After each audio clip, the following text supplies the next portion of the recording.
Myangi had believed her settlement would only keep growing, that the wall would hold and the population would swell year after year. Then Ha-Shin arrived, and her run of luck ended in a single afternoon. She had played her strongest card, the blazing flame flying eagle, and it had changed nothing at all about the outcome. Watching him move through her own gate now, she felt resentment and something closer to bewilderment, because she could not work out where one man had gotten that much power. His personal strength was frightening enough on its own. The force standing behind him was worse, better than 200 professionals, a number she had never imagined any single leader could hold. None of that helped her now, since she was a prisoner, and keeping her life at all counted as good fortune. What genuinely surprised her was that Ha-Shin had let her keep it. When her own people annexed a settlement, the first thing anyone did was kill the leadership outright, because it made the survivors fold in faster. He had not killed her, and the 5 professionals who threw themselves into his path had only been knocked unconscious. She could only put it down to confidence, and she admitted to herself that with his strength she might have done exactly the same.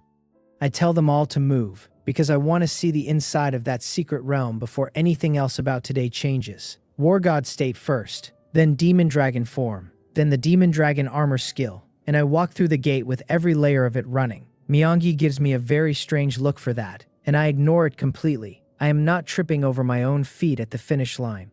The first thing waiting on the other side is rows of wooden houses with people going in and out of them. I count better than 30, all of them professionals, but the strength is nothing worth mentioning, and the best of them sits at level 4 or 5. The moment they see a stranger, they draw their bows and put arrows on me. Myangi comes through behind me fast and tells them to lower the bows before someone throws his life away for nothing. 3 different names come back at her at once. Leader, Myangi, Sister Myangi. She tells them to mind their own business and that she will explain later. Once the yard is calm, she comes over and offers to walk me around the realm.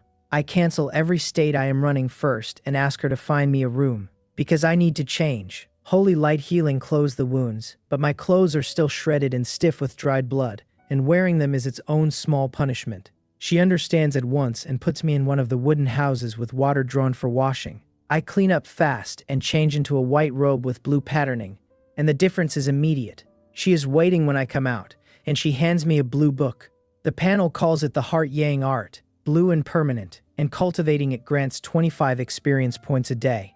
I put it away without a second of hesitation, because that settles the cultivation problem for my troops. If it is only blue quality still beats nothing. I ask her to take me through the parts they have already opened, and to explain this place to me. Most of what we walk past is dilapidated to the point that ruins is the more honest word for it. When I ask what the dangers are, her face turns a great deal more serious, and she says the ruins always have ghosts and monsters hiding in them, and sometimes wraiths as well. Their strength is not low, and the wraiths in particular are hard to put down. I raise an eyebrow at that, because ghosts and monsters and wraiths are enemies I have never once faced, and I could not tell you what any of them look like. The walk turns up nothing, which is exactly what a picked-over field is supposed to turn up. Anything worth having is sitting in the parts nobody has opened yet. My mana is nowhere near full though, and I am not gambling the end of a good day on a building I cannot see into. I tell her we are heading back and that I will come play here again when I have time, since I still have other things to handle. She has no objection at all. Dillis and Cat Shadow and the rest are waiting when we come out of the realm. I tell Myangi to find us somewhere to sit, because we need to talk about where she lands in all this, and her expression tightens the second the words leave me. I have not killed her, but she has no idea what I do with ordinary civilians, and she is not going to guess well. We sit down. Heavenly Oddity settles at my feet, with Dillis and Cat Shadow standing behind me, and Ha-Cheong-dae sits in my arms. I ask Dillis for the casualties. She reports 8 shield warriors dead, 2 rapid shooters dead, and 5 berserkers dead. And she reports it cleanly, the way she always does the moment we are outside the territory. Inside the walls, she bickers with me over everything down to the weather. In the field, she protects my standing as a lord without ever being asked to. 15 dead is a number I can live with, since we were the attacking side and the attacking side pays. Their people were not professionals, but nothing stops civilians from outnumbering us, and every civilian on this continent can carry the hunter profession and raise their strength through it. What they cannot do is attack with skills, so their methods stay simple, and none of it carries a skill damage bonus. They had the numbers and they had the wall, so they were always going to hurt us. Having a healer in the line is the only reason the figure stopped at 15. I ask Myeongi how many people her settlement holds, and she answers immediately without daring to stall, roughly 1,500. That is a very good number, and I do not bother hiding what my face does about it. I tell her to inform the residents today and have them ready, because they are migrating to my territory tomorrow. Then I think about it a moment longer, and tell her she is migrating tomorrow as well. I am doing it that way because I want them folded in properly, not merely conquered. Once they are standing inside my territory looking at the wall and the troop types, whatever resistance they are still carrying tends to evaporate on its own. The dreamscape helps too, since it lets the low-level professionals among them level up without dying for it, and nothing builds belonging faster than safety, stacked on top of progress. A stick in one hand and a carrot in the other, both used at once, and it will not take long. The worry is written all over her face, so I tell her plainly that her people will be treated exactly as my own subjects are, that nobody gets shortchanged, and that this includes her. She still carries a little of it afterward, but things have gone too far for her to have options, so all she can do is pray I keep my word. Then I add that I have no intention of giving up the secret realm here, which means she will get chances to come back to it. Her eyes light up at that, and she looks noticeably more alive than she did a minute ago. I tell her that settles it, and that I still have other settlements to hit, so I need to borrow her 5 flying eagles and the 5 strong archers who ride them. She is not surprised by any of it. She has always known there was another human settlement out this way, and she simply chose to develop quietly instead of moving on it. Now that her own far stronger settlement has been taken, she can hardly expect me to leave the weaker one alone.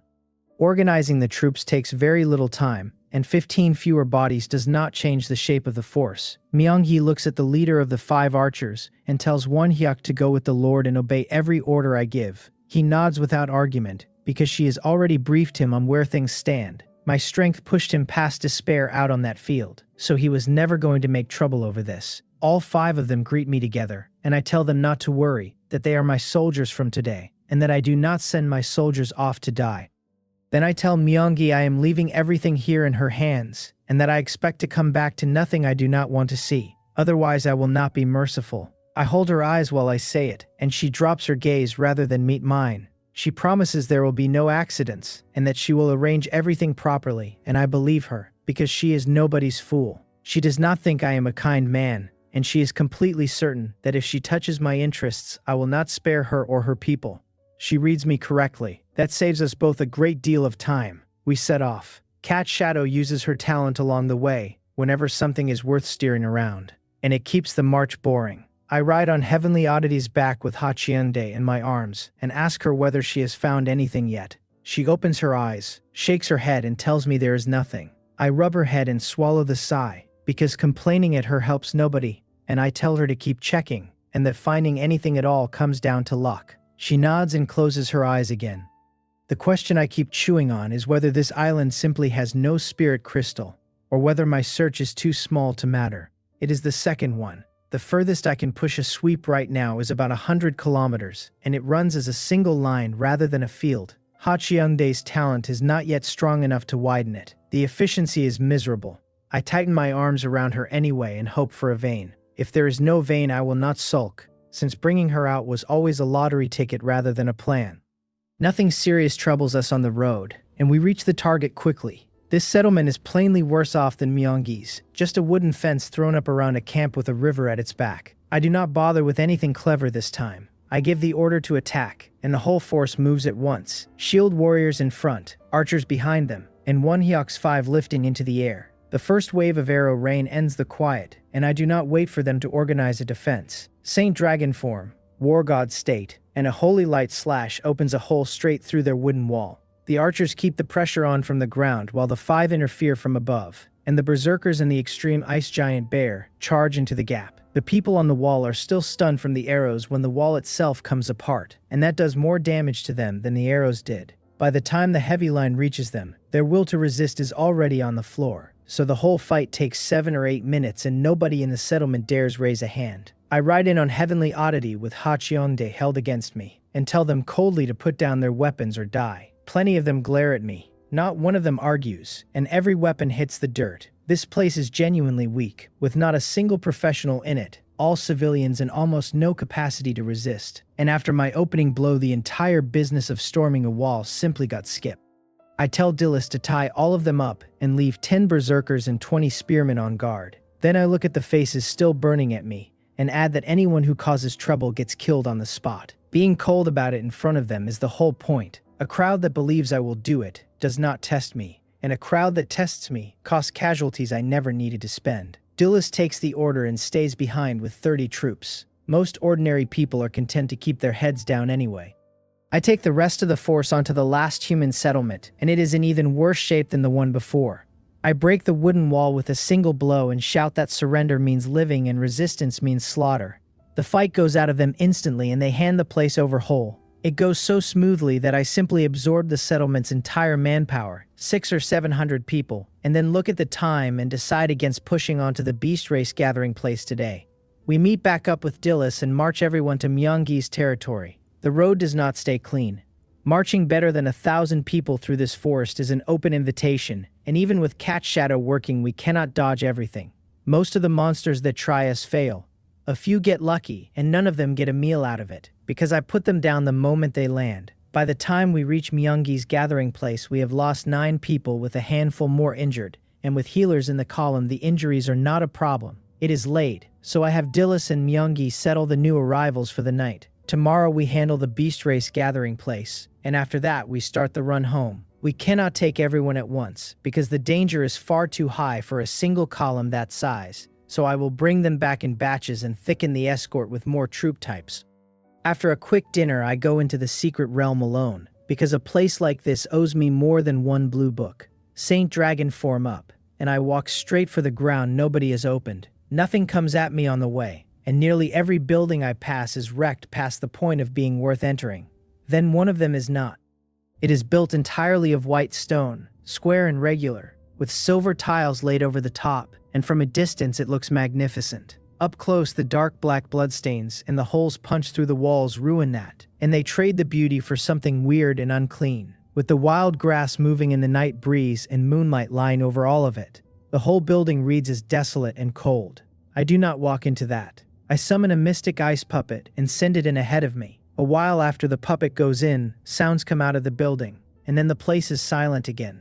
So there really is something in there worth having. Myeonggi told me that buildings holding ghosts and spirits have a far better chance of holding valuables, which makes that noise the best news I have had all day. I summon a second mystic ice puppet, put up my war god state, and follow the first one through the door. Inside it is close to pitch dark, and the only light is what leaks through the holes in the roof. The moment we turn a corner, a shadow comes off the wall and slams into the leading mystic ice puppet hard enough to drive it back 3 steps. Moonlight catches the thing while my puppet recovers. It stands about 1.5 meters, emaciated, with pitch-black skin and blood-red eyes fixed on the 2 of us. Its arms are covered in barbs and it gives the black long saber in its hand an easy swing before charging the puppet again.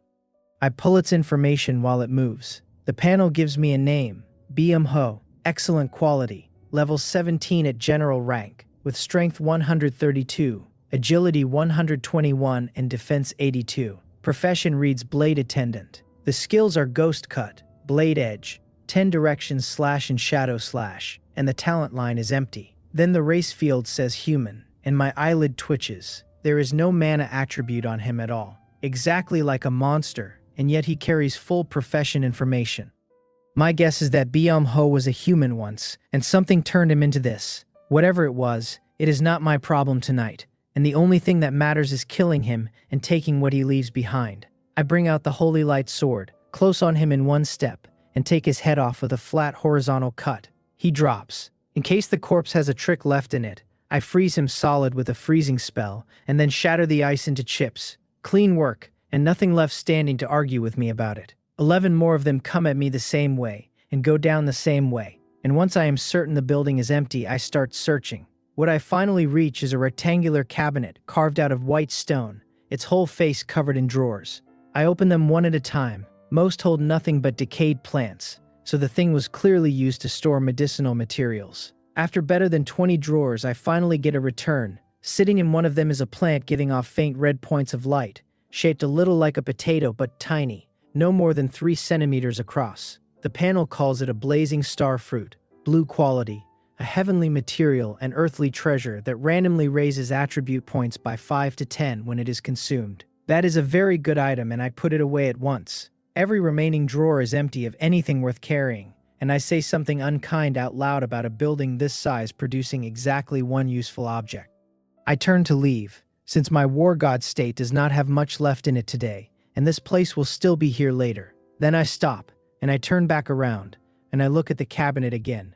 A cabinet built to store heavenly materials and earthly treasures ought to be a treasure in its own right, because those materials each want different storage conditions. This one held a whole collection at once, and it has kept a heavenly material and earthly treasure perfectly intact right up to tonight. That is not ordinary furniture. The thing stands 3 meters high and runs 10 meters long, and the panel calls it the 100 Scenery Medicine Cabinet, purple quality. Every drawer adjusts itself automatically to the optimal storage environment for whatever medicinal material goes into it, which preserves the medicinal effect far better. The only restriction is that the materials cannot exceed purple quality. I got lucky reacting in time, because walking out of here would have meant leaving the actual prize behind. I put the entire cabinet away, and for about 2 seconds I feel excellent about never having to worry about storage again. Then the obvious question arrives. Why would I ever store a heavenly material and earthly treasure, when the correct thing to do with one is eat it? That knocks the cabinet's practical value down considerably, and it does not matter in the slightest, because I am going to run 100 transformations on it later, and turn it into a gold item. Whatever comes out of a medicine cabinet ought to be related to medicinal materials in some way. I leave the building still turning that over and walk out of the secret realm. Back at the house Myung-hee set aside for me, Ha-cheong-dae is already sitting in my room. I ask her what she is doing there and rub her head, and she tells me she came to sleep here. I tell her I do not need company, and that she should go back to her own room. She informs me flatly that she is not leaving, then pulls the blanket up until only her head shows. Arguing about it will take longer than giving in, so I give in and tell her she can stay. I take the purple item the blazing flame flying eagle dropped out of my storage ring instead. The panel calls it a beast control ring, purple quality, and after use it controls one monster and forces the target to submit. The note warns that the higher the monster's strength runs above your own, the greater the risk of backlash. That leaves me a little speechless, because it means the eagle dropped no loot of its own. All it dropped was the ring Myung-hee had been using to control it in the first place. Then again, if it had not dropped the ring would presumably have vanished along with her hold on the bird. I hold the shiny silver ring in my palm and call 100 transformations on it. Gold light flashes, and what is left in my hand is a small tower no more than 10 centimeters tall. It has 6 floors, silver white the whole way up, with little plaques hanging from the eaves and monsters painted across them. The panel calls it the Beast Control Pagoda, gold quality, and it works by putting monsters inside it, where the accumulated feeding time gradually tames them and brings them under control. That is a beast taming pill, with the pill taken out and the power multiplied, and it changes what I can do. From now on I can tame my own monsters and raise my own mounts, which means I stop buying flying troop nests, and those special nests always run far more expensive than the ordinary kind. I put the pagoda away and take out the book next. Heart Yang Art, blue and permanent, 25 experience points a day. Standing there looking at it, I cannot make up my mind. Left alone, 25 a day is too slow to raise an army at any pace worth having. Run through 100 transformations, it could come back purple quality in one-time use instead of permanent, and that would be a serious loss. So it is a gamble, and I take it. I specify the type and run 100 transformations, and purple light flashes. The panel hands me the profound Yang Art, purple and permanent, granting 50 experience points a day. I laugh out loud the moment I read it, because that is the good half of the coin and my luck held. Now that it is over, I get a little scared about it, since a bad roll would have capped my territory's troop growth for a long stretch. It did not, and with a permanent purple technique my troops can keep climbing in level and strength as long as I keep feeding them. I put the profound Yang Art away carefully, because I hand it out once they reach level 13. My extreme ice giant bears, flame shooters and healers will get there quickly, since they came out of the nests at level 12 already. A few hard days in the dreamscape should finish the job. For the last transformation of the night, I take the 100 Scenery Medicine Cabinet, and since it will not fit in the room, I carry it outside. I set it down and run a random 100 transformations without specifying anything at all. Gold light flashes, and what is lying on the ground afterward is an unremarkable black disc, about 20 centimeters across. The panel calls it the Spirit Energy Medicine Pool. Gold quality. It adjusts itself automatically to the optimal growth environment for whatever medicinal materials go into the pool, ensuring they grow properly. The note adds that it needs spirit crystals feeding it to keep running. Reading that, I decide I am going to have to get serious about finding seeds for rare treasures, or I will not deserve the thing in my hand. With this, planting rare treasures stops being a question of climate or soil or anything else. I plant them straight into the spirit energy medicine pool and let the pool handle the rest of it. I put the disc away in a very good mood and go back inside. Ha-cheong-dae has already fallen asleep in the short time I was out, and she has earned it after running the crystal-seeking talent all day. I lie down and open the chat channel. Lee Kyo and Bok Seol have both messaged my friends list to say they established their territories today, and Wang Mok and Yu Pyung say theirs will be standing tomorrow. I tell all four of them that if they are short of anything, I can source it and sell it to them at the original price. I am not being generous. I have the Manseong shop, so filling their orders costs me a little time and raises my customer level. I remember exactly what customer purchase level the materials for the second layer of my War God talent sit behind. Waiting on my own purchases to carry me there would take a very long while. I also remind the four of them to be careful out on the island, since there are almost certainly other intelligent races living here. They should move with far more caution than they think they need. Then I scroll the rest of the channel. It is wall-to-wall territory talk. People complaining that upgrades demand more commoners than exist. People offering high prices for commoner summoning cards and hero summoning cards. Somebody brags that a militia costs 10 white stone and comes out at level 4. And somebody answers that militia are good for nothing but territory security. Somebody spent 5,000 white stone on 5 excellent troops and is still grieving over it. Somebody else does not have a single blue troop nest, and a whole row of them are still drifting on the sea, with nothing at all. Then my name starts coming up, because half of them have money now and want the one-way map. The requests stack on top of each other until somebody posts a picture and the entire channel loses its mind. A pack of old perverts, every last one of them. I despise them sincerely, and I save the picture anyway. Morning, I come out of the house and find Dillis coming out of hers, and she tells me to hurry up and eat, because we still have the beast race gathering place to deal with. I do not argue with that. Not long after I sit down, Cat Shadow and Ha-cheong-dae come over for breakfast, and Myung-gi joins the table as well. I take out the profound yang art that 100 transformations gave me last night and hand it across to Myung-gi, telling her to learn it. She turns the book over, then looks up at me and asks whether she is really allowed to learn a purple technique. I tell her that she belongs to me now, so of course she is, and that she needs her strength up as soon as possible. She thanks me and abandons breakfast entirely to start learning it on the spot. Dillis wants to know where hers is. I am genuinely surprised and point out that she is already level 13, so she must have a technique of her own. She snaps back that of course she does not, and asks how else she would have been stuck at 13 all this time. I say I always assumed she had one, given that she knows Philocea, and she tells me Philocea never had a spare technique to give her either. That lands, because the angel realm is gone, and naturally Philocea has nothing left over. I tell Dillis she can learn it as soon as Myung-gi is finished, since the technique is permanent and one person learning it does not block anyone else. She makes a dismissive noise and acts entirely uninterested. She is also in a visibly better mood for the rest of the meal, and the smile at the corner of her eye is not one she manages to hide.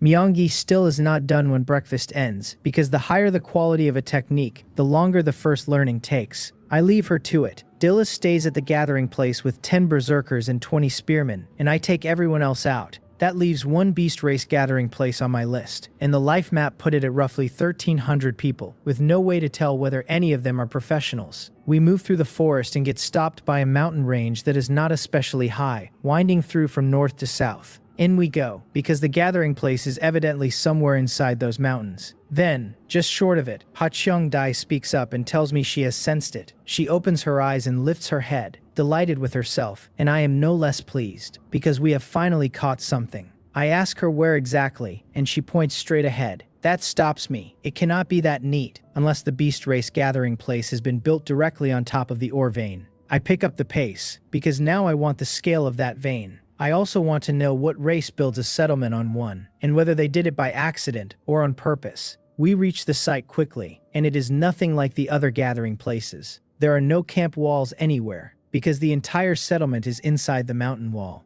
All I can see from where we stand is one cave mouth in the rock, and it is small, wide enough for a single person to squeeze through. My eyebrows come down while I look at it, because I have no idea how anyone attacks a place like this. They are all inside the caves, and those caves admit one body at a time, which is about as bad a position as an assault force can be handed. I am not leveling a mountain over this. Then somebody squeezes out of one of the openings. He is wary when he sees us, but not hostile, and he asks what we are doing here. I am not about to tell him we came to attack, so I lie. I tell him we are out hunting, that we passed by and saw all the cave mouths in the rock, and that we stopped because we were curious. He keeps his distance and asks, reasonably enough, why he cannot see any prey. So I take a deer carcass out of my storage ring, one of the demonic beasts we killed on the road and stored for lunch. Watching meat appear out of empty air startles him badly, and it also drops most of his guard at once. He looks the carcass over, and something moves behind his eyes, and he asks whether I want to trade it. That is not the request I was braced for. I ask him what he has that is worth anything, and he says salt and ore, and asks which I want. The ore I expected, the salt I did not. All the salt in my territory gets bought from the Mansong shop, and salt is cheap, and it lasts, so even feeding thousands of people the cost never gets large. Buying it forever was never the plan though. My next expansion was going to push south, take the whole stretch from the territory down to the sea, and produce salt on the coast myself. I have not even started that, and here is a source standing in front of me.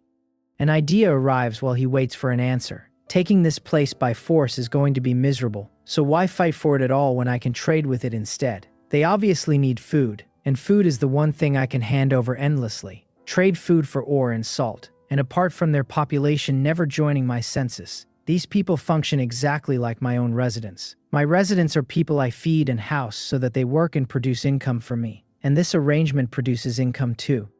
I tell him I want all of it, and that I want to see the goods first. He agrees at once and says the others can wait out here. I tell him that is fine, but I am bringing her, and I gesture at Hachiande. He looks her over, nods, and lets it go. Up close, still holding Hachiande, I can see how different the man in front of me is from the beast race I know. Ordinary beast race look human apart from the ears and the tail, and this one has no ears on his head at all, and reads completely human from the neck up. His palms and the soles of his feet keep the beast form, thick and clawed, and there is a heavy fleshy tail down his back covered in gray scales. The panel names him Gap Ryan, excellent quality, level 10, with strength 36, agility 34, and defense 37.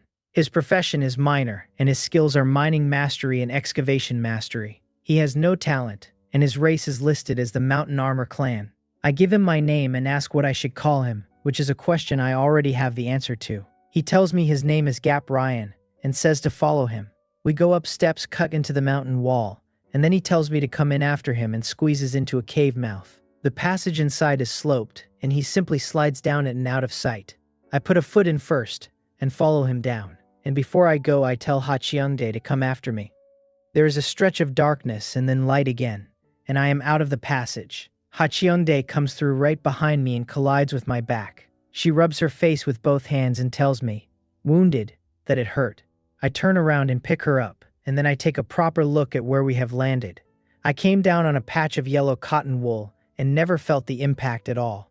There are more passages and more cotton wool nearby, all of it inside a square space maybe 3 meters high, with a faintly glowing stone set in the ceiling. Gap Ryan says he will take me to meet their clan leader, and we go into a passage wide enough for 2 people. 10 meters later I come out the far side, and what is waiting there genuinely surprises me. A vast open space stands under stone pillars better than 10 meters tall, filled with stone houses, some built into the surrounding rock and some standing free on the floor. Glowing stones are set into the cavern walls all around and into the pillars themselves, most of them white and a scattering of them other colors. The whole space is lit up and beautiful with it. I say out loud that it is beautiful and magnificent, and that this really is a world inside the world.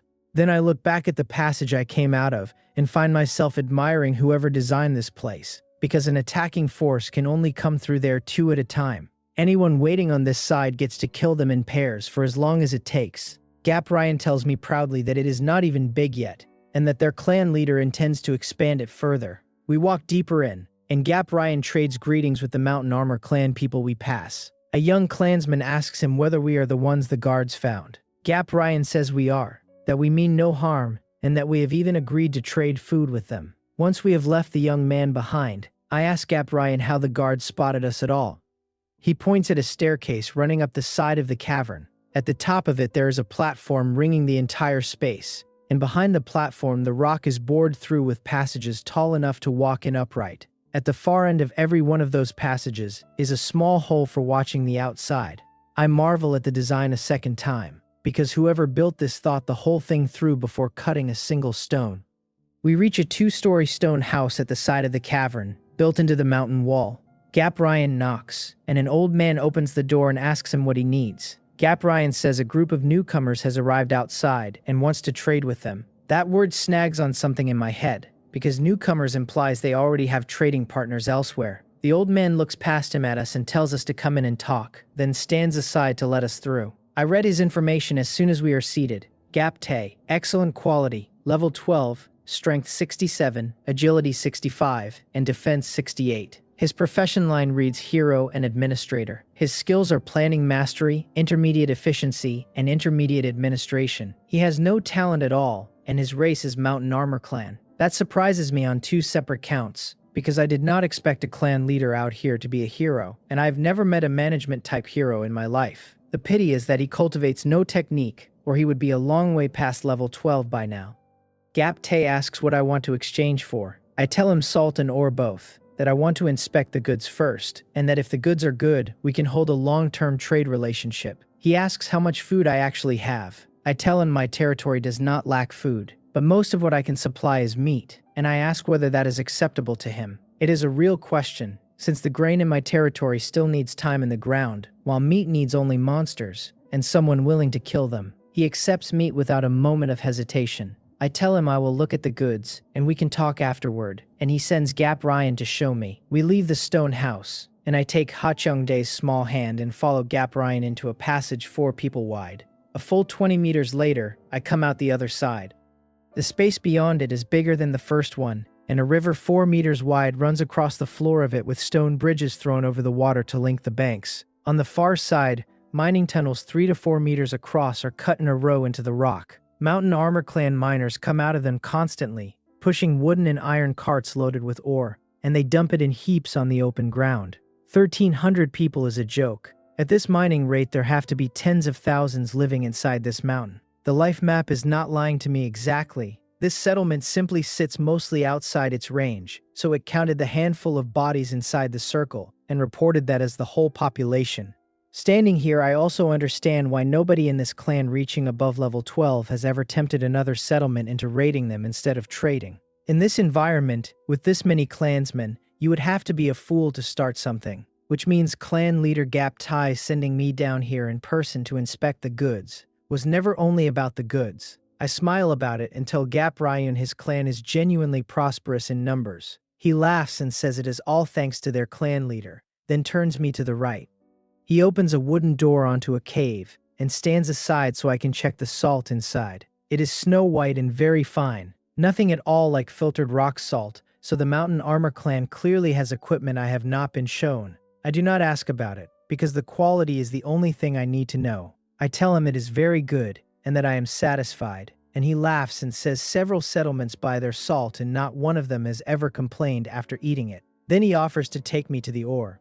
There are 4 kinds: iron ore, copper ore, spirit crystal, and purple crystal. The purple crystal is a real pleasant surprise, because it means my element gems can go into construction and upgrades as base materials while Hawawa and Harui grow on purple crystal instead. Most of what is stacked here is iron and copper though, and the spirit crystal and purple crystal are nowhere near as plentiful. I tell him I want all 4 types. He looks startled and asks whether I really mean all 4, and I ask him whether there is some problem with that. He says there is not. Only that other settlements trade for iron and copper, take the green crystals occasionally, and have never once traded for purple crystal.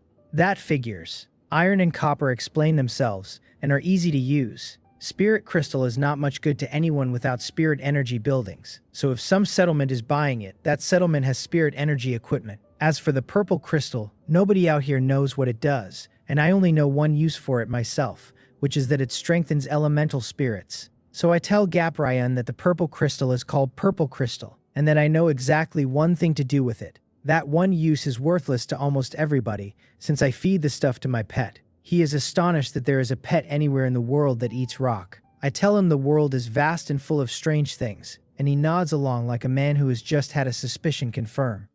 I tell him we should go back and work out the trade with his clan leader. On the outside, I am perfectly calm. On the inside, I am already working out how to bring the Mountain Armor clan under my command one day. They are worth a great deal to me, not only as population but as the difference between owning minerals and actually mining them. None of that has to happen today. Today I trade with them and keep the relationship stable, and I take the slow road deliberately. I glance back at the tunnels still working behind me and follow Gap Ryan out. Gap Ryan reports to Gap Tay with a grin that the guest is very satisfied and has decided to trade. The old man's face creases into a smile and he calls it genuinely good news. Then he turns to me, where I am sitting in a chair keeping Hacheongdae occupied, and says we should settle the terms now. I agree, and add that since I have never traded with them before, and since Gap Ryan mentioned other settlements, I would like to hear how they normally do it. He says his tribe needs grain, and that they will accept weapons as well. I take a free piece of information out of that, which is that the Mountain Armor clan cannot forge weapons. I tell him I cannot supply weapons, but I do have food, with the same caveat I gave at the start, that it will be meat.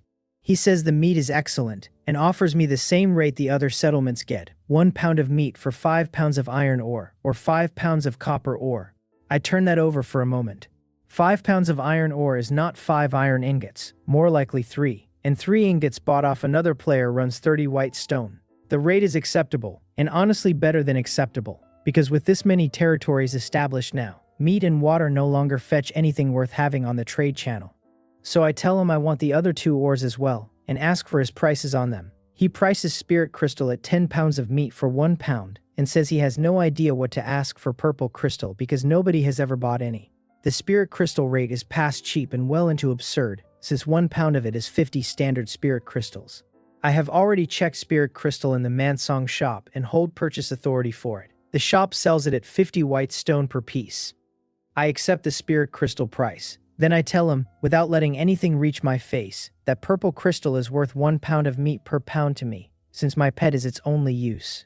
The truth is that purple crystal sits well above spirit crystal in value. A standard piece is 10 grams, the same as spirit crystal, and it sells at 200 white stone, 4 times the price.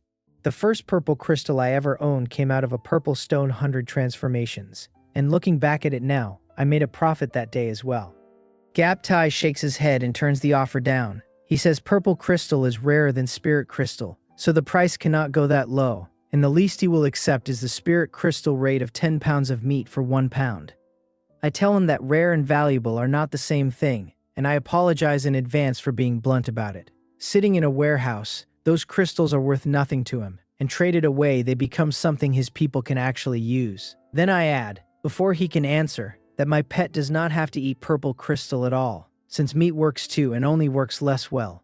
At his price, the deal stops being worth doing for me. He understands me perfectly, which is that his purple crystal is replaceable, and my meat is not. He asks for my highest price, and I open at 3 pounds of meat for 1 pound. He counters with 8. I come back with 5 and tell him anything above 5 kills the trade, and I do not move off that number again. He holds my eyes for a while and then gives in, for exactly the reason I laid out for him.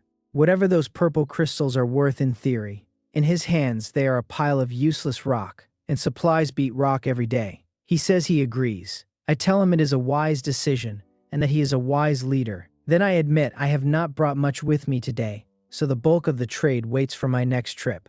He takes that gracefully and says he will be waiting for my trade whenever it comes. Flattery is free, and it has never once failed to make a negotiation shorter. I tell him I would rather not leave empty-handed either, so I want to trade whatever meat I am carrying right now. He asks whether my goods are outside. I tell him I carry them with me, and he gives me a deeply suspicious look until Gap Ryun jumps in and explains the deer carcass that came out of nothing. Gap Tae has clearly never heard of such a thing either, and it visibly impresses him. We go out to the open ground, and I take out the deer and the black pig I killed on the road. I tell him to weigh the 2 carcasses and pay me out in spirit crystal and purple crystal on a 70-30 split. He does not ask a single question about where they came from, and he has his people start weighing at once. The one who comes back with the number is a woman of the Mountain Armor clan, and she is the first I have seen. Everyone I passed on the way in was a man, and I had assumed the women were all off making salt somewhere. The women are built differently from the men, with human limbs and no tails behind them at all. If it were not for the gray scales across her face, I would have taken her for human. She reports 612 pounds of pure meat. Gapte tells Gaprion to fetch me 43 pounds of spirit crystal and 37 pounds of purple crystal. I thank him for it, because he has just rounded a pound of purple crystal in my favor off a remainder of 2 pounds of meat. 3 pounds of meat is not a fortune. The attitude behind it tells me he is not a petty man, and that is worth considerably more to me than 3 pounds. Gap Ryan comes back carrying 2 coarse hemp sacks, and I put both of them into my storage ring without opening either one. That is deliberate. They were never going to cheat me over a margin that small, and letting them watch me not check costs less than any compliment I could pay them. Gapte's smile widens exactly the way I wanted it to. I tell him the trade is done and it is time for me to leave, and that we will meet again next time. He says he looks forward to it, and tells Gap Ryan to see the guest out. Gap Ryan takes us up the stairs to the ring platform and stops at a passage 3 meters across. He goes in first and slides down, and I follow with Ha Cheongdae held against me. The passage lets out into a room a full 100 square meters across, with glowing stones set into the ceiling. About a dozen people stand in it, every one of them in leather armor and holding an iron spear. He leads us through and pushes a door open onto a staircase passage 4 meters wide, and the 3 of us climb to the end of it. He takes hold of a handle set into the stone wall and shoves the door in front of us, and sunlight comes flooding through. Once we are out, he pushes it back into place, and the stone seats itself into the mountain wall so cleanly that there is nothing left to see. Then the 3 of us walk back to where my troops are waiting. Gap Ryan says he will see me off here and that he hopes to see me again soon. I tell him not to worry, because I will be back before long. He nods, climbs the rock and disappears into the passage. I stand there looking at a mountain wall that is exactly what it was when I arrived, except that now I know precisely what is behind it. I say out loud that it is an ingenious piece of design. I have been to the underground world, and the underground world is crude and carries no aesthetic sense in it at all. The Mountain Armor Clan's home is nowhere near as vast, but the design is far cleverer, and it turns an entire mountain into their natural fortification. What I saw was only part of it too. I never got anywhere near the place where they make the salt. I call the march and ride out on Heavenly Oddity with Ha Cheongdae. No population this time, which is fine, because I am leaving with salt, iron ore, copper ore, spirit crystal and purple crystal, and every one of those has a use already waiting for it. The spirit crystal solves my territory's energy problem going forward, and the purple crystal solves cultivation for Huahua and Harui. Best of all, none of it cost me anything but meat. Myung-hee opens her gate the moment her people spot the column and welcomes us straight in. She looks past me for captives, does not find any, and asks whether I failed. I ask her whether I look like a man who failed. She admits honestly that I look quite happy instead, and I laugh and tell her she is right about that.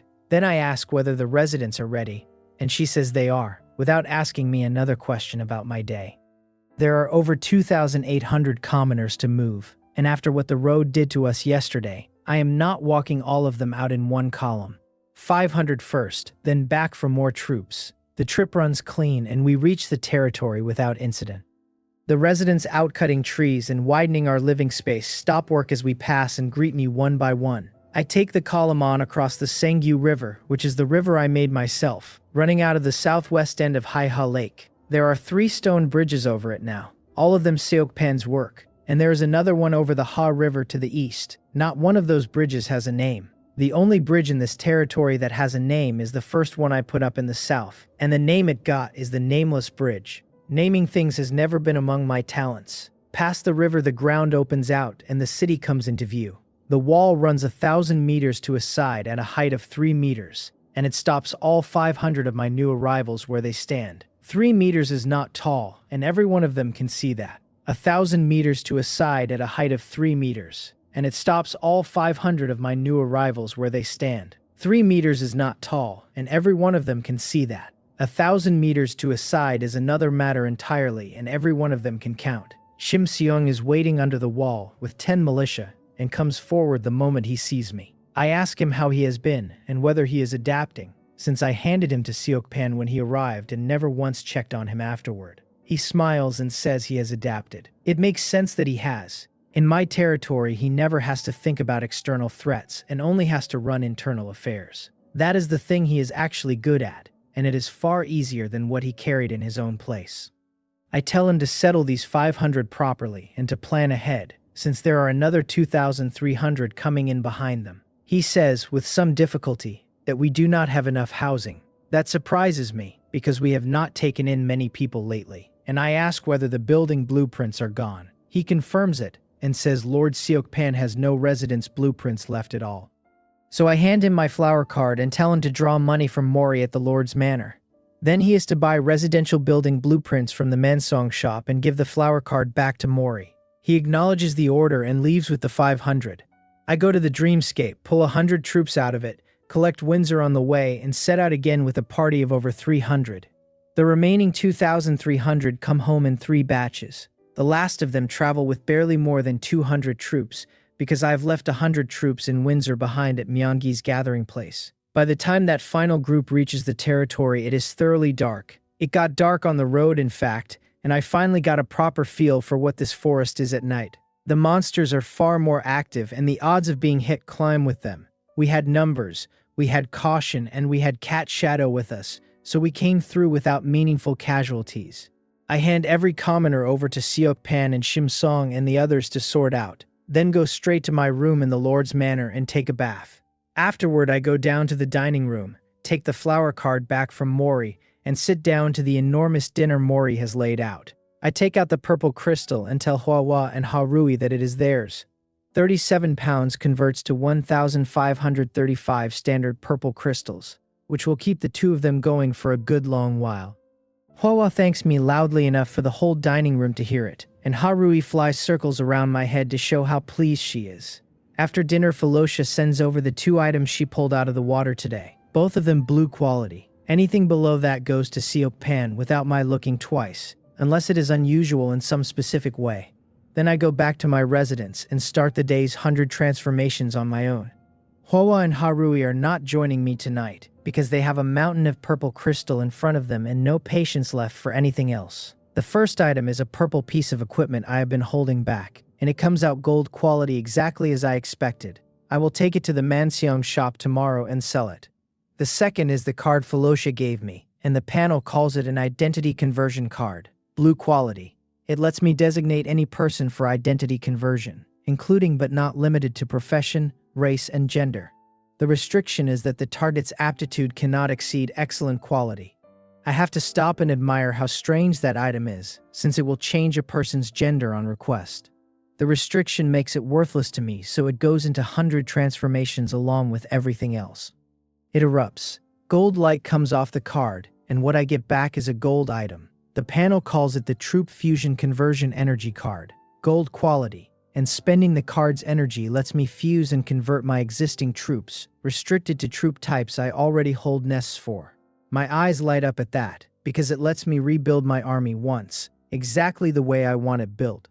I use it immediately. Troop forms appear in the air one after another with their counts marked beside them, and a blue energy bar sits above the whole display showing what the card has left in it. I spend 10 minutes rearranging everything, and when I finish, my total troop count has dropped hard, down to 496. That breaks down as 200 militia, 100 shield warrior, 30 spearmen, 20 berserker, 50 rapid shooter, 40 healer, and 50 flame shooter. On top of those sit 2 extreme ice giant bear, 3 silver-winged griffin, and 1 earth element controller. The number went down and the quality went up, which was the entire point. Not one troop in the army sits below level 10 now. 20 of the healers, 30 of the flame shooters, both extreme ice giant bears, all 3 silver-winged griffins, and the earth element controller have reached level 12. Next they go into the dreamscape, get pushed to level 13 at speed, and start cultivating the profound yang art. After that, the whole force finally sits on rails. The last item of the night is a blueprint. The panel calls it the Stone Slab Roads Construction Blueprint, blue quality, and it lets me build attractive stone slab roads that keep the territory from turning to mud in the rainy season. I run a random 100 transformations on it, without hesitating, fully expecting nothing worth reading. Gold light comes off it anyway. Twice in one night. Something has gone wrong with my luck today, and I am not going to poke at it. When the light clears, I grab the blueprint and read it. It is the scent-repelling Demon Stone Road Construction Blueprint, a permanent special item, and the roads it builds give off a special smell that monsters generally dislike and are extremely unwilling to approach. I am delighted, because the meaning could not be plainer than that. It lowers the odds of monsters coming near my territory and attacking it at all. I can ring the entire territory with those roads. Better than that, I can lay them through the forest and connect my territory to Myeongi's gathering place and to the Mountain Armor clan, and the monster attack rate along that whole route collapses. It means I stop dragging a small army behind me every time I leave the walls, and I stop waiting for trees to come down before I move large groups anywhere. Long term, this blueprint lets me link every gathering place on this island, which moves my timetable for ruling the place forward by a very long way. I say out loud that it is a genuinely good item, and I use it on the spot, and since it is permanent, the construction requirements land straight in my construction panel. They read 300 fine stone, 10 extremely stinky fruit, 10 nauseating vine, 5 rotten grass, 5 flavor enhancer powder, and 5 odor-fixing solvent. Reading that list, I can already smell the road. There is a real chance I build something so foul that my own people refuse to walk on it. So tomorrow, I go to the Manseong shop, buy a small quantity of the materials and lay one short section to see what it actually does. If human beings cannot stand near the thing, I will make other plans. Then Windsor calls through the mother-child stone and asks what is going on. She says the troops under her command changed without warning, and she wants to know whether that was me. It was, and it was my oversight, because I forgot she was still sitting at Myeongi's gathering place with 100 of my soldiers. I laugh at myself, explain the energy card to her, and tell her not to worry about it. Then I take out the mother-child stone again and call Seokpan as well, so that nobody else in my territory spends the night wondering why the garrison rearranged itself. With all of that handled, I put the stone away and let the day end. Morning. I wash up and go straight to the Manseong shop, where I unload the gold quality equipment I pulled yesterday and clear 40 gold stone on it. That puts 151 gold stone in my hand. I buy 151 way maps in a single sweep and list them on the trading channel at 12,000 white stone each. Then I post a notice in the chat channel telling everyone the maps are up and to move fast. The channel comes apart. Half of them accuse me of having ignored their pleading for days, and the other half are already shouting that they bought one. Somebody announces he found an island on the first try. Somebody else complains that 3 maps in 3 directions gave him nothing but open water, then asks whether he should buy more. My 150 maps vanish while I am still reading. I buy another 180 and list those, and they sell out just as fast, so I buy 210 more. That batch moves slower, but it clears in the end, and my gold stone count climbs to 258. Then I try the expensive end of the market. I pick up 2 blue quality one-way maps at 3 gold stone each, the kind that read a single direction out to 5,000 kilometers. Listing them at 32,000 white stone leaves a profit of 2,000 white stone apiece. They are gone before I have finished counting. When I check the channel, one buyer is howling about the 4 directions he checked with ordinary maps and the nothing he found inside 2,000 kilometers. He gambled on a blue one out of desperation, and it handed him an island sitting 2,007 kilometers away. Another one bought blue and got an island 4,800 kilometers out, which he cannot possibly reach before the month ends, so he is quitting. I do feel for those two. The first one spent close to 100,000 white stone getting that answer, and there is no telling how long he saved for it. The rest of the channel is begging me for more blue maps, and I do not take the bait and buy a wall of them. I list 3, and once those sell, I stop. After this wave, there is probably one more window for selling one-way maps, and then the market dies, because today is already the 12th day of the month, and only 18 days are left. Anybody buying later will find an island, and never reach it. Next, I buy 1,000 pieces of fine stone material, at 30 white stone each, which costs me 3 gold stone. Ordinary stone material runs 15 white stone inside the Manseong shop, dearer than the trading channel, and fine stone is twice the price of ordinary. If the trading channel had carried fine stone at all, I would not have paid shop rates for it. After that, I pick up 30 portions of stinky fruit, 30 portions of nausea vine, 15 portions of rotting grass, 15 portions of flavor enhancer powder, and 15 portions of flavor fixing solvent. The stinky fruit and the nausea vine are 20 white stone a portion, and the other 3 are 40, which comes to 3,000 white stone in total.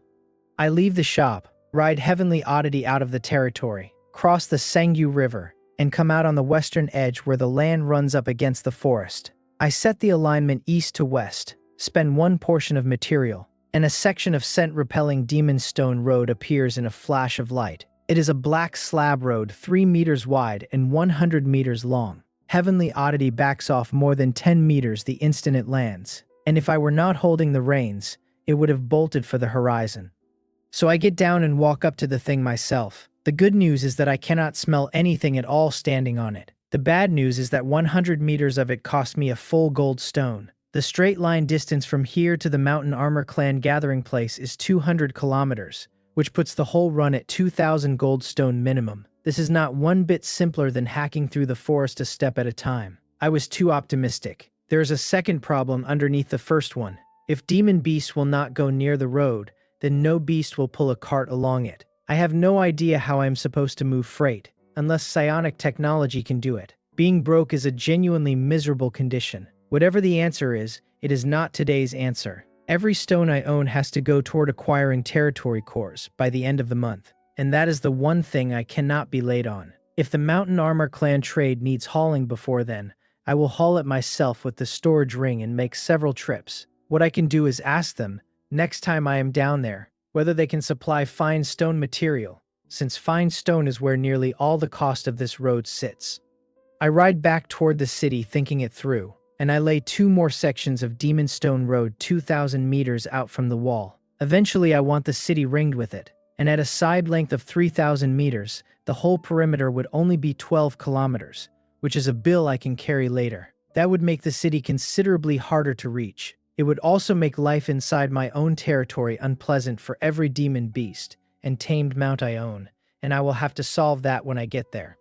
Back in the territory, I go to the functional area, find open ground, and set down a silver-white miniature tower. It swells the moment it touches the earth and finishes as a tower 12 meters high on a base 5 meters to a side. This is the Beast Control Pagoda that came out of the 100 Transformations Beast Control Ring, and its readout tells me it is gold quality and sitting at level 1. Its function is to hold demon beasts inside it, taming and bringing them under control as their feeding time accumulates. The limit line says the first floor can control soldier-ranked demon beasts, 0 of 300 so far.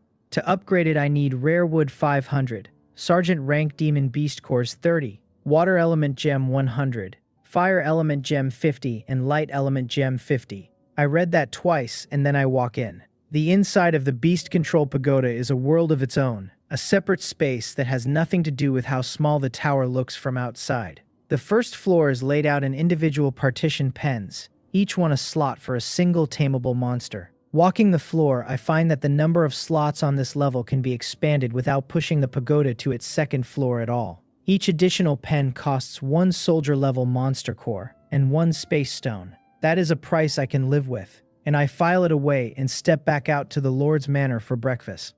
After we eat, I set the day the way I usually do. Felicia and Little Blue go hunting with Ha Rui and Huahua. Everyone else goes into the dreamscape to cultivate, and I hand the Profound Yang art to Dark Moon. She is already level 11, and at the pace the dreamscape levels people she should be at level 13 inside a few days, which is when she can actually learn it. I also tell her that the moment any unit in the dreamscape reaches level 13, she is to put them straight onto the Profound Yang art without waiting to ask me. Then I ride Heavenly Oddity up into the northern mountains to the Purple Moon Demon Wolf Nest. I have not managed the place once since I took it, apart from planting some Azure Life flowers there. 2 Azure Mane wolves come galloping the moment I appear. Heavenly Oddity roars on instinct, and both wolves break hard. Neither of them looks like it means to attack, so I call my mount, get down, and walk over. They come to me at once, flatten themselves on the ground, and shove their big heads against my trousers until I give in and rub them. I follow one of them in with Heavenly Oddity trailing behind me. Every wolf in the nest sets up a happy racket when I arrive. The blue-furred Azure Mane wolves and the Purple Moon Demon wolves in here, and the overwhelming majority are pups. Apart from the 2 Azure Mane wolves, standing guard outside, the only grown animals in the nest are the females, so the adult males must all be out hunting. I check quality next. Most of the Azure Mane wolves are blue quality with a very small number of purple, and every Purple Moon Demon wolf is purple quality, with not 1 gold among them. That does not surprise me, since the old Azure Mane wolf leader was purple to begin with and only turned gold after it evolved. By that logic, gold should belong to the leader of the Purple Moon Demon wolves in here, and the overwhelming majority are pups. Apart from the two azure mane wolves standing guard outside, the only grown animals in the nest are the females, so the adult males must all be out hunting. What does bother me is the arithmetic. After the last battle, there were no more than 20 adults left, and even counting the old wolves and the pups that never fought, 30 was a generous estimate. Right now, besides 13 females and the two azure mane wolves on the door, this nest holds a full 85 pups. Less than a month has passed. Nothing is that fertile. There is something going on here that I do not have the shape of yet, and my first guess is that they have gotten into some kind of medicinal herb. I leave with the question sitting on me, because I want to come back in the evening and move a share of these wolves into the beast control pagoda. They are friendly enough with me, but they will not take orders from anyone else, and if I ever want cavalry out of this bloodline, a portion of them has to be properly tamed first. From there I go to the spiritual plant garden in the functional area and set down the black disc, the spirit energy medicine pool. It spreads out into a circle of black earth 50 meters across, ringed by a border of black stone 30 centimeters high. I transplant the origin apples, the dragon blood fruit seeds, and the earth origin mother ginseng into it one by one, and the pool does absolutely nothing. It is supposed to tune the environment to whatever is planted in it, and it is just sitting there being expensive dirt. The readout sets me straight. The spirit energy medicine pool is gold quality at level 1. Its function is to automatically adjust to the optimal living environment for whatever medicinal herbs are placed in it, the better to guarantee their growth. Its restrictions run too deep. The first is that running the pool requires a sufficient supply of spirit energy. The second is that it currently provides 30% habitability for wood and fire environments and 50% for water and earth. Current spirit energy reads 0%. Upgrading it will cost fine stone 200, fine soil 300, space stone 30, fire element gem 20, gold element gem 30, wood element 20, ice element gem 30, and water element gem 50. So the engine had no fuel in it. No wonder it would not turn over. I dig out my spirit crystals and hunt around the rim for somewhere to load them, and nothing on the whole ring looks like a slot. So I simply throw 1 pound of spirit crystals onto the black earth. They dissolve straight into the soil, and when I check the panel again, the spirit energy has gone to 1%. 1 pound buys 1% then. I came back from the Mountain Armor clan with 43 pounds, and I had one of my own, which gives me 44. I hold 10 pounds back and feed the rest in, and the pool settles at 34%. With fuel in it, the ground finally answers. Green grass comes up around the dragon blood fruit and the origin apples, and a scatter of rock pushes out of the soil around the earth origin mother ginseng. I take out one more seed, a green quality spirit silk fire vine seed. It grows into the spirit silk fire vine, a spirit level heavenly material and earthly treasure, and it carries a note saying it must be planted in a hot environment. Yogyan gave me 2 seeds back then, and this is one of them. The other is the profound ice serpent fruit, which needs cold, and my pool cannot deliver cold yet. I push the spirit silk fire vine seed into the earth, and this time the spirit energy medicine pool puts on a real show. The black soil around the seed splits open, and flames flicker on and off down in the cracks of the dried ground. Then I check the spirit energy and it reads 33%, which means 1 full percent when in the space of a breath. And if it burns at that rate, I cannot possibly afford it. I wait half an hour and check again. Still 33%. Apparently the pool only charges a premium to get started, and I can breathe again. Tomorrow at the same hour I will look once more, and then I will know what a day of it actually costs. After that I open the territory information panel, because a large batch of residents came in yesterday, and I want the real count. Haiha territory reads as a level 3 town. My buildings are the level 4 Lord's Manor, the kitchen, the residential building, the well, and the public toilet. After those come the arrow tower, the lumber yard, the quarry, the medical room, the tailor shop, and the blacksmith shop. My special buildings are the city wall, the mermaid growth pool, the 100 spirits pavilion, the well of life, the holy temple, the spirit energy medicine pool, and the beast control pagoda. Residents stand at 6,856 people. Heroes under command reads 13. Troop nests 36, troop strength 496, assets 256 goldstone, and the overall rating sits at 11,924. The upgrade conditions are shorter. Buildings still want a level 5 Lord's Manor, a level 2 city wall, a mining ground, and a water tower, and that line is not met. Residence at 3,000 is met, troop strength at 200 is met, and heroes at 3 with at least one of excellent quality is met. The buildings I already understand, and the population has climbed to nearly 7,000. What stops me is the hero count, because 13 is one more than I own, and Myeongi, who came into my territory yesterday, is not a hero. I open the details and read the list. Dark Moon, Windsor, Dillis, Philotia, Seokpan, Shimseong, Hua, Ellie, Tiger Mountain, Ha Rui, the Mermaid, Ha Cheongdae, and then a name I've never seen in my life, Du Jun. I take out the mother-child stone and call Seokpan and ask him whether he knows anything about a hero called Du Jun turning up in our territory. He tells me he does, that the man is working under him right now, and that Lord Windsor brought him over yesterday along with 99 other residents. I tell him that clears it up, and to get back to work. So Du Jun came out of the 100 Spirits Pavilion when Windsor summoned residents yesterday. That building has been standing for days without producing a single hero, and the first one it ever gives me arrives through Windsor's hand instead of mine. My luck holds in another direction too, because he is a management type, which is the only reason he would have been handed to Seokpan at all. As the population grows, I am going to need a great many management heroes, and right now I do not own a single high-quality one. If I did, I would already have moved Seokpan off administration, because Seokpan is a combat hero, being asked to run a town.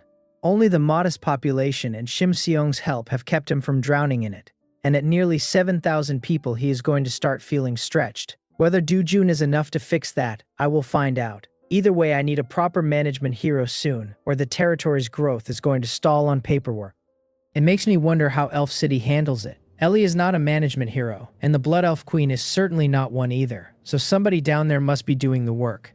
I will find an opening and ask Ellie about it. Back on the panel, my assets in my troop nests hold no surprises, but the troop strength line catches my eye.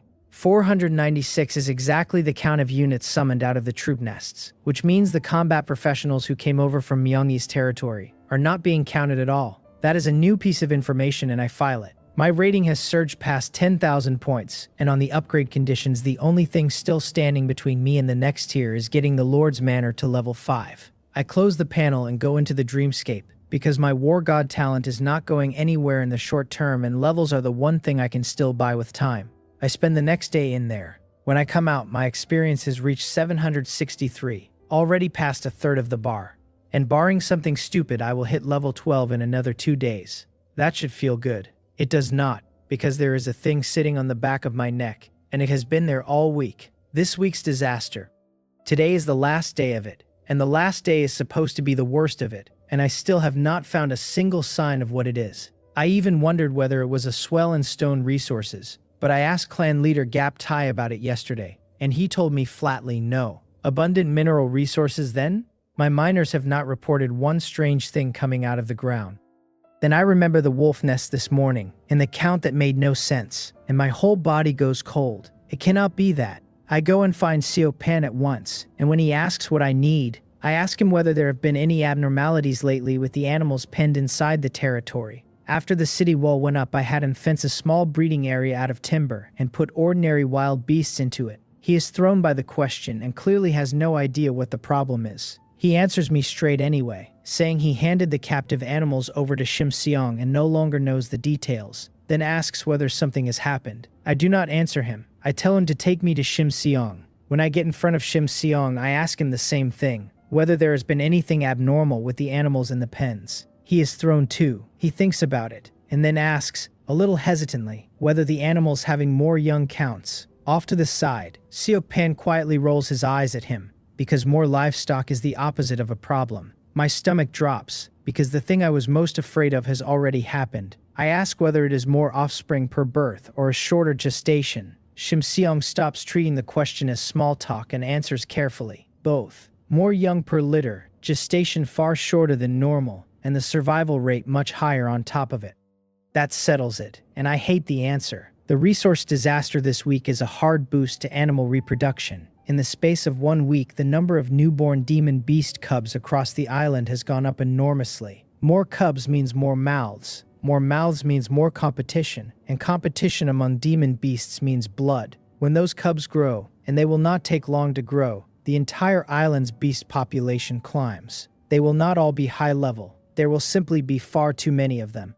Which means a beast tide, sooner or later, and my territory sitting in the path of it. There is nothing clever to do about that today. All I can do is make the territory stronger as fast as the territory can be made stronger. I take my leave of Seok Pan and Shim Seong, get back on Heavenly Oddity, and ride up to the Purple Moon Demon Wolf Nest again. When I count this time, there are 31 Purple Moon Demon Wolves and 85 Azure Mane Wolves, of which 63 are Azure Mane Wolf cubs and 25 are Purple Moon Demon Wolf cubs. 3 more cubs than yesterday, in one day, and my eyelid starts twitching on its own.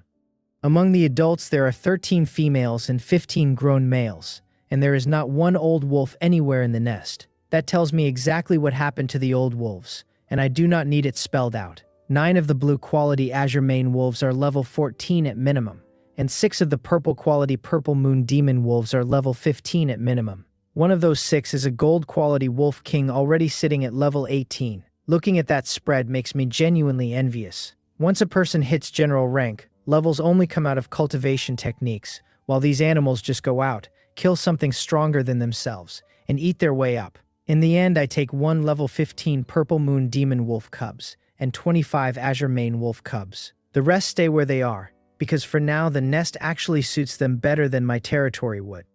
Back home, I put the cubs into the Beast Control Pagoda and tell Shim Seong to keep them fed without fail. The 5 adult wolves I station in front of the pagoda to guard the ground around it. Then I go into the Lord's Manor to eat. Over the meal, I ask Mori how the mermaid is doing, since she has been eating the last of the conception orbs for days now and should have hatched. Mori tells me she has not hatched yet, but that she has grown a great deal and looks far more alive than she did. That is not what I wanted, and I decide to go look at her myself tomorrow. My guess is that the delay comes from long-term malnutrition and a foundation that was wrecked before I ever found her. Without those conception orbs, she would probably have stayed a vegetative fish, half dead forever. After dinner, Dark Moon takes the night defense, and I go up and work on equipment. I pull 2 of my 4 remaining purple quality pieces and run 100 transformations on them to push both to gold. One of the 2 comes out with 3 characteristics on it, which is a first. The Star-Crushing Hammer is gold quality. Its first characteristic raises the wearer's strength attribute by 40%. Its second is Stun, which lets the skill Stun drop the target into a stunned state temporarily. Its third is Star Crushing, which deals damage while ignoring 60% of the target's defense attribute. That is a top-tier weapon, and if I had any feel for hammers and any slack in my finances, I would be keeping it. The third thing I take out came off my fishing today, and is only green quality. But green quality does not mean worthless. It is a territory technology sphere, and using it randomly lights up 1 territory technology. I do not hesitate for a second. I specify the type and run 100 transformations on it, and gold light floods the room. I am up off the bed swearing before I even see what I got. 3 qualities in 1 jump, which I have never managed before, and on a territory technology sphere of all things. What is in my hand afterward is a golden sphere. Its readout calls it a city waste disposal technology sphere, gold quality, and says that using it raises my territory's city waste disposal technology straight to level 5. It is 1 plain line of text, and I am delighted by it, because I go and open the territory technology panel and look at what that would have cost me. Lighting the technology up at all takes 1 gold stone. Level 1 construction takes 10 gold stone and processes all daily waste for 100 people, and a daily cost of 2 pounds of spirit crystal. Level 2 takes 50 gold stone for 1,000 people at 15 pounds a day. Level 3 takes 200 gold stone for 5,000 people at 60 pounds a day. Level 4 takes 400 gold stone for 10,000 people at 110 pounds a day.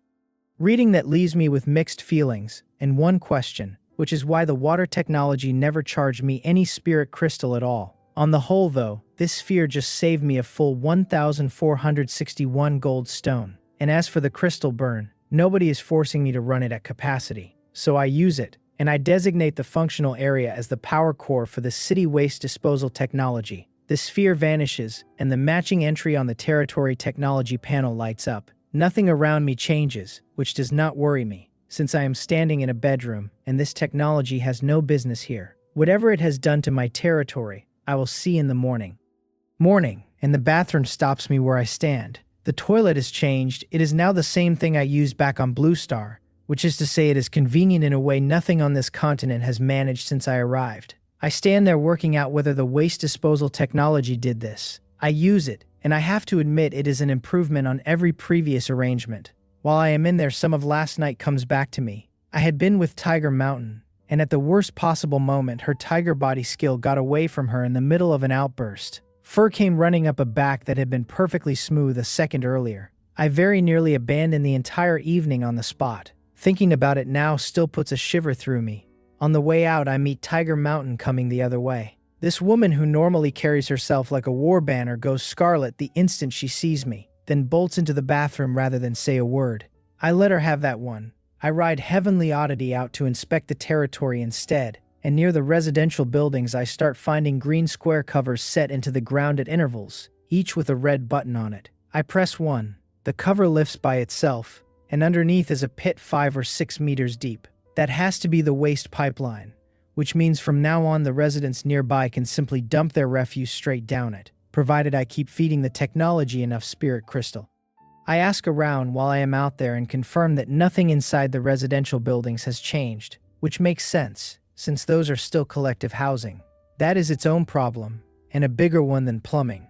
I need separate houses built for these people eventually, because a barracks is no place to form a family. Without families, the territory produces no children, and a territory that produces no children does not last. I put that on the list of things that need solving quickly. Then I go over to the public toilets, and the public toilets are exactly as they were. It takes me a moment to work out why my own bathroom changed and this did not. The only answer I can find is that the Lord's Manor has territory water supply technology running to it, and this place does not. So the technologies feed each other. That is worth knowing, and it means every future upgrade is worth more than its own line item suggests. I finish in the functional area, where the urban waste disposal power core is now sitting. It is a circular pool 1/2 meter high, pitch black all over, walled in some material I cannot name. Cylindrical columns of varying length and about 3 centimeters thick stand around the rim. I drop 5 pounds of spirit crystal into the pool, and it wakes up. Green light starts flowing through the grooves in the wall, the columns light green as well, and they begin rising and falling and rotating slowly around the pool. I did not expect a garbage plant to be beautiful, but there it is. I throw in the other 5 pounds I am carrying, then open the technology panel and enable only the level 1 processing function, with the intensity set to 50%. That costs 1 pound of spirit crystal per day, and handles the domestic waste of 50 people, which covers the Lord's Manor and nothing else, and that is fine. I will go back to the Mountain Armor Clan shortly and buy more spirit crystal anyway. After that I go and look at the merfolk hero in the mermaid growth pool. Below she is a silver white fish tail, and above she has smooth white skin and a human form, a small delicate face and eyes still closed, as still as a carving. She is no longer 1 meter tall either. She has reached 1.70 meters. Her upper body has taken on adult female proportions, and her long wavy sea blue hair falls over her. Her readout is 2 words of good news and 1 line of timing, which is that her energy is sufficient, and she will awaken within 2 days. 2 days and I have another legendary hero. I will take that. I leave the functional area and go through the commercial district to the Manseong shop, where I sell the 2 pieces 100 transformations produced last night for 120 gold stone. The plain one goes for 40, and the star-crushing hammer goes for 80. Then I go back to the Lord's Manor for breakfast, and over the food I open the territory ranking board, because today is Saturday, and rewards go out. First place is Haiha Territory, a level 3 town at 13,924. Second is 100 Flowers Territory, a level 1 village at 5,821. Third is High Wool Territory, a level 1 village at 5,644. Fourth is Hanyu Territory, a level 1 village at 5,644. Fourth is Hanyu Territory, a level 1 village at 5,644. Fourth is Hanyu Territory, a level 1 village at 5,644. Fourth is Hanyu Territory, a level 2 village at 5,413. Ninth is Ink Feather Territory, a level 2 village at 4,413. Ninth is Ink Feather Territory, a level 2 village at 4,413. Ninth is Ink Feather Territory, a level 2 village at 4,413. Ninth is Ink Feather Territory, a level 2 village at 4,413. I am still on top, but there are a lot of level 1 villages crowding the numbers now, and they are closing. That candidate qualification lit a fire under all of them. Hua Yuyoung's 100 Flowers Territory is still leading everyone behind me, and Li Qionghan's Hanyu Territory has climbed to 4th. The population she picked up out of the last Spirit Demon War clearly did her a great deal of good. Positions have shuffled, but the top 10 is the same set of names as last time. Nobody got pushed out. Then Chionmo's announcement comes through. Global, telling every lord that survival rewards have been distributed and to claim them in good time. I claim mine at once. There is no choice offered this round. Only one item, and the item is a blueprint. It is a mansion construction blueprint, blue and permanent, and using it lets me build mansions that are more comfortable to live in. It costs wood 800, stone 100, water element gem 2, fire element gem 2, and light element gem 3, which is odd, because I have seen this before. I take out the identical blueprint I already own, the one I made myself by running 100 transformations on a green quality mansion blueprint, and set them side by side. So a blue permanent blueprint is what the system considers equal to a purple quality item. Good to know, and useless to me twice over, since there is nothing to do with two of the same blueprint. Tonight I will run 100 transformations on today's one, and with any luck I come out the other side holding a purple permanent. Breakfast ends, and I am planning to go back into the dreamscape to keep leveling when a message from Ellie kills the plan. I change my face back to the male blood elf I wore last time, take the teleportation array to Dwarf City, and go straight on to Elf City without stopping anywhere. At the city gate, the elf guards are led by Naki, and there is no sign of Na Jiomyeon anywhere, which lets me breathe. I genuinely do not want to be in the same courtyard as that woman right now, given what my current identity is supposed to be. Naki comes over as soon as she spots me, greets me as her lord, and says that if there is nothing else we can set out immediately. I nod and get into the carriage behind her, and the grain convoy starts rolling under guard toward the underground passage. The passage has grown again. It is over 20 meters wide now, and this time the convoy does not stop at the mouth of it but drives straight in.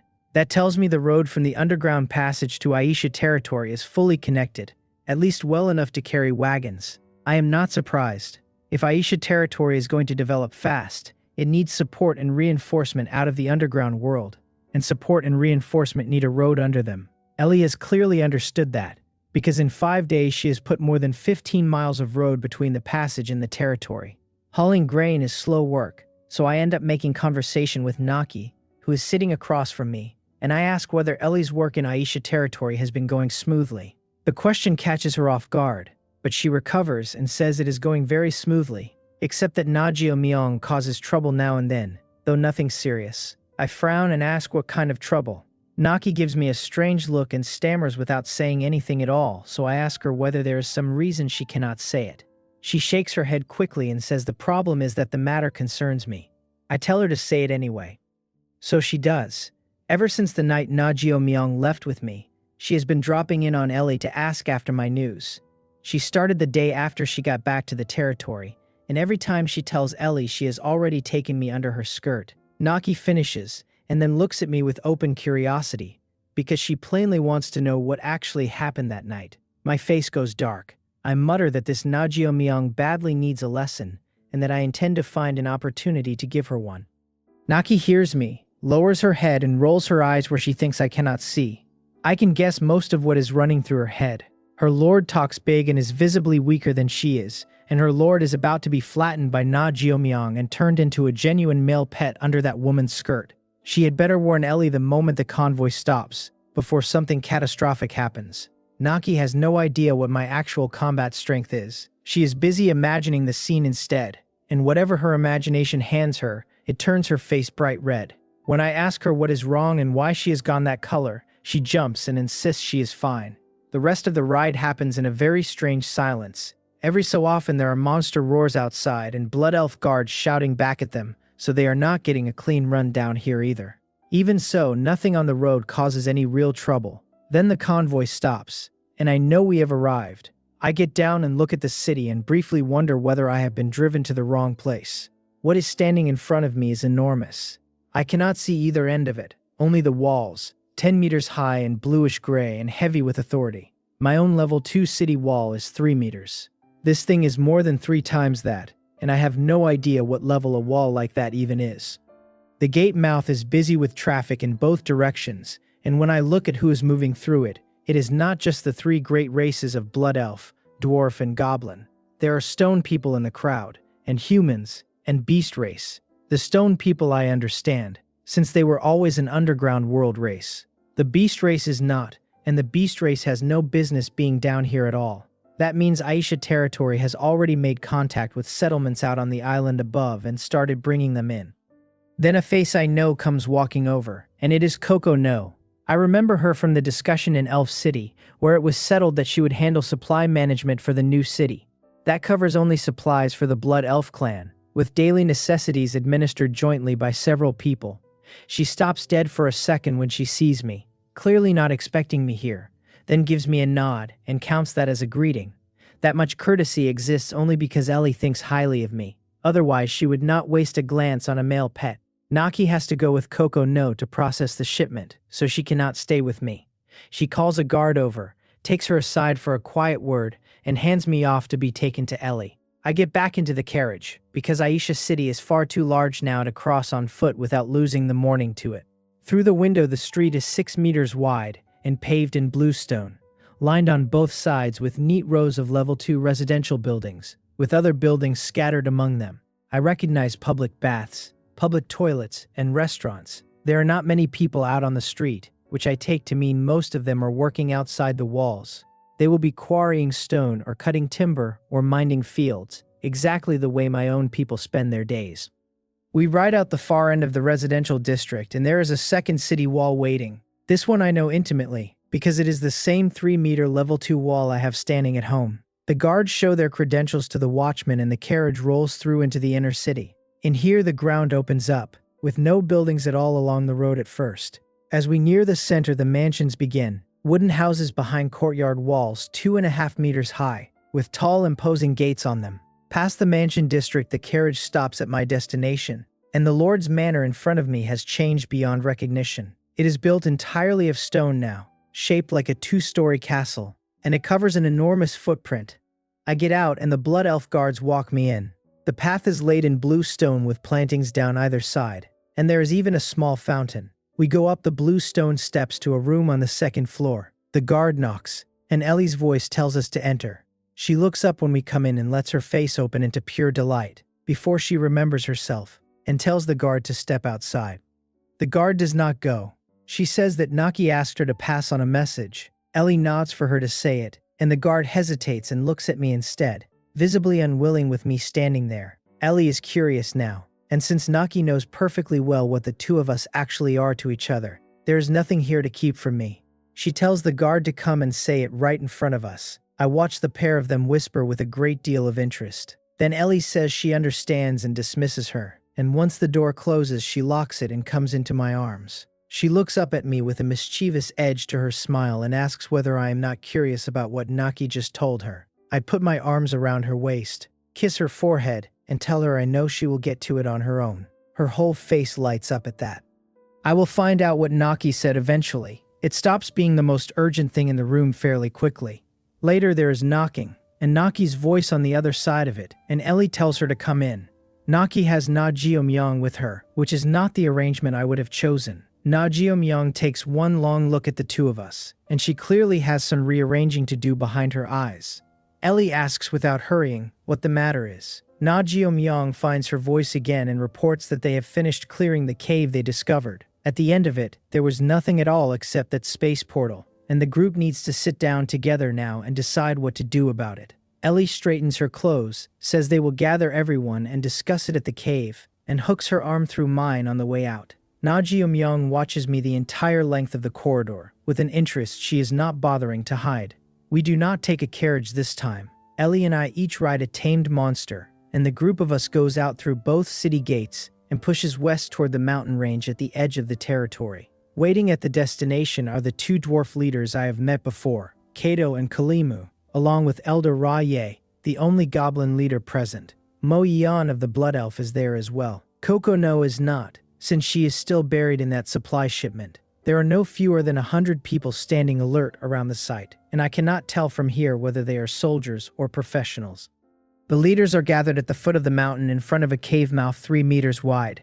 We exchange a few words with them and then walk in. The walls inside have been dressed with glowing minerals and torches, and the deeper we go, the wider the passage becomes. There are people still working in here, hauling out corpses, and the corpses are all monsters, and every last one of them is wrong in the same way. Whatever species they were, their eyes are uniformly blood red. These will be the irrational monsters Ellie told me about this morning, the ones inside this cave that had lost their minds and knew nothing but killing. She also told me a space portal had been found in here, and the first thing I thought of was the secret realm sitting in Myeonggi's territory. That is exactly why I dropped everything and came to Aisha City. Then the group stops in an area ringed by heavily equipped guards from all three races, and I know we have reached it. Ellie hooks my arm again and says we should go in and get a proper look, and we walk up to the thing. The space portal is 3 meters wide and 4 meters high, which is enormous, purple across its whole surface, with blood-red patterns worked into it. I tell her that whatever world sits behind that door,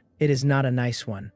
Ellie nods, and she plainly agrees with me. She glances around the others and asks what they intend to do about it. Keto, the broader built of the two dwarfs, says without hesitating that of course they go in and investigate, and that there may well be a large harvest waiting. Kalamu, standing beside him, nods along with that. Ellie turns the question to Elder Ra-Ye, and he nods too and says they have to know the situation on the other side no matter what, even setting aside whatever profit is in there. The hidden danger sitting this close to the territory has to be dealt with.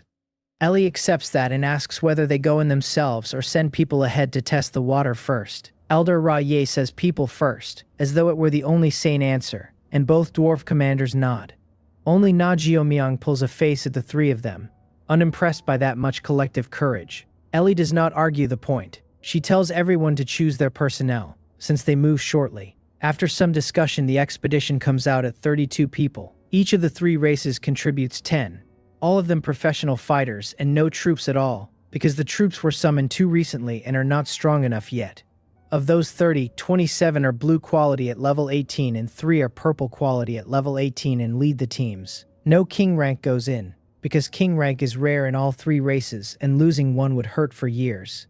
That leaves 2 extra bodies. One is me, the other is a female dwarf who, according to Ellie, is Kato's daughter.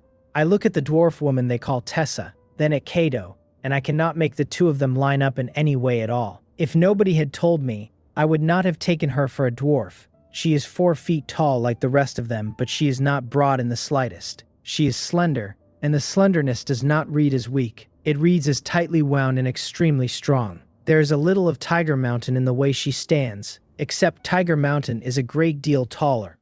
While I am looking her over, I pull her information, and my pupils shrink. Tessa is legendary, level 14, general rank. Her strength is 153, her agility 146, her defense 131, her wisdom 140, and her mana 1,400. Her profession is hero, lava heavy hammerer. Her skills are heavy blow, double strength, lava break and ground split, and her equipment is a set of purple ice flame boots, purple ice flame armor, and a purple heavy hammer. Her talents are reversal and earth's rejuvenation, and her race is dwarf. 2 talents. Leave the legendary quality aside entirely, and the 2 talents alone are enough to make me sit up. Because until this moment the only people I have ever met carrying 2 were Philosha and myself. Philosha has hers because of what she used to be. My own is an accident, since almost nobody gets a talent slot handed to them as a reward by Chianmo. And this woman is standing at general rank with 2 of them already, when 2 is the ceiling at general rank. Whether she awakened both on her own or spent a talent orb, I have no way to tell.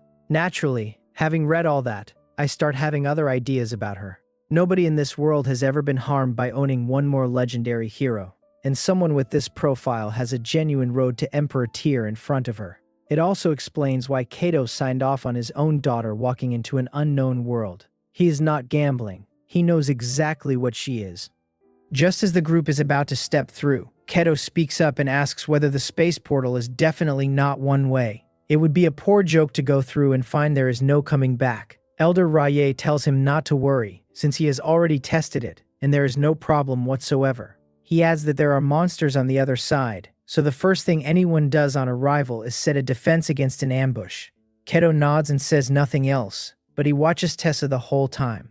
The 30 guards go through first, and Tessa and I follow them into the portal and vanish. Behind us, Na Jiomyeon bumps Ellie's shoulder and asks how she can stand to send her little lover in there, and whether she is not afraid he will die. Ellie does not even turn her head. She says he will not die even if Na Jiomyeon does. Ellie was against my going at first, since by her measure my strength is genuinely not high. She stopped objecting after I showed her what I look like with the war god talent running. She also swallowed the other thing she had meant to tell me, which was Naki sending a guard to warn her that I intended to make trouble for Na Jeomyeong today. She had been planning to talk me out of being impulsive. Now she rather hopes I go through with it. That is why she is looking at Na Jeomyeong the way she is, and why Na Jeomyeong demands to know what that look is supposed to mean. It is also why Na Jeomyeong cannot shake the feeling that something bad is coming for her. We come out in a wide cave lit by a single large glowing stone set into the ceiling, with an identical space portal standing quietly at our backs. There are monsters in here, a handful of them, spines growing out of their bodies, lying down and resting when we arrive. They are on their feet the instant we appear, and unlike the things being carted out of the cave on the other side, these are entirely rational, even with the same blood-red eyes.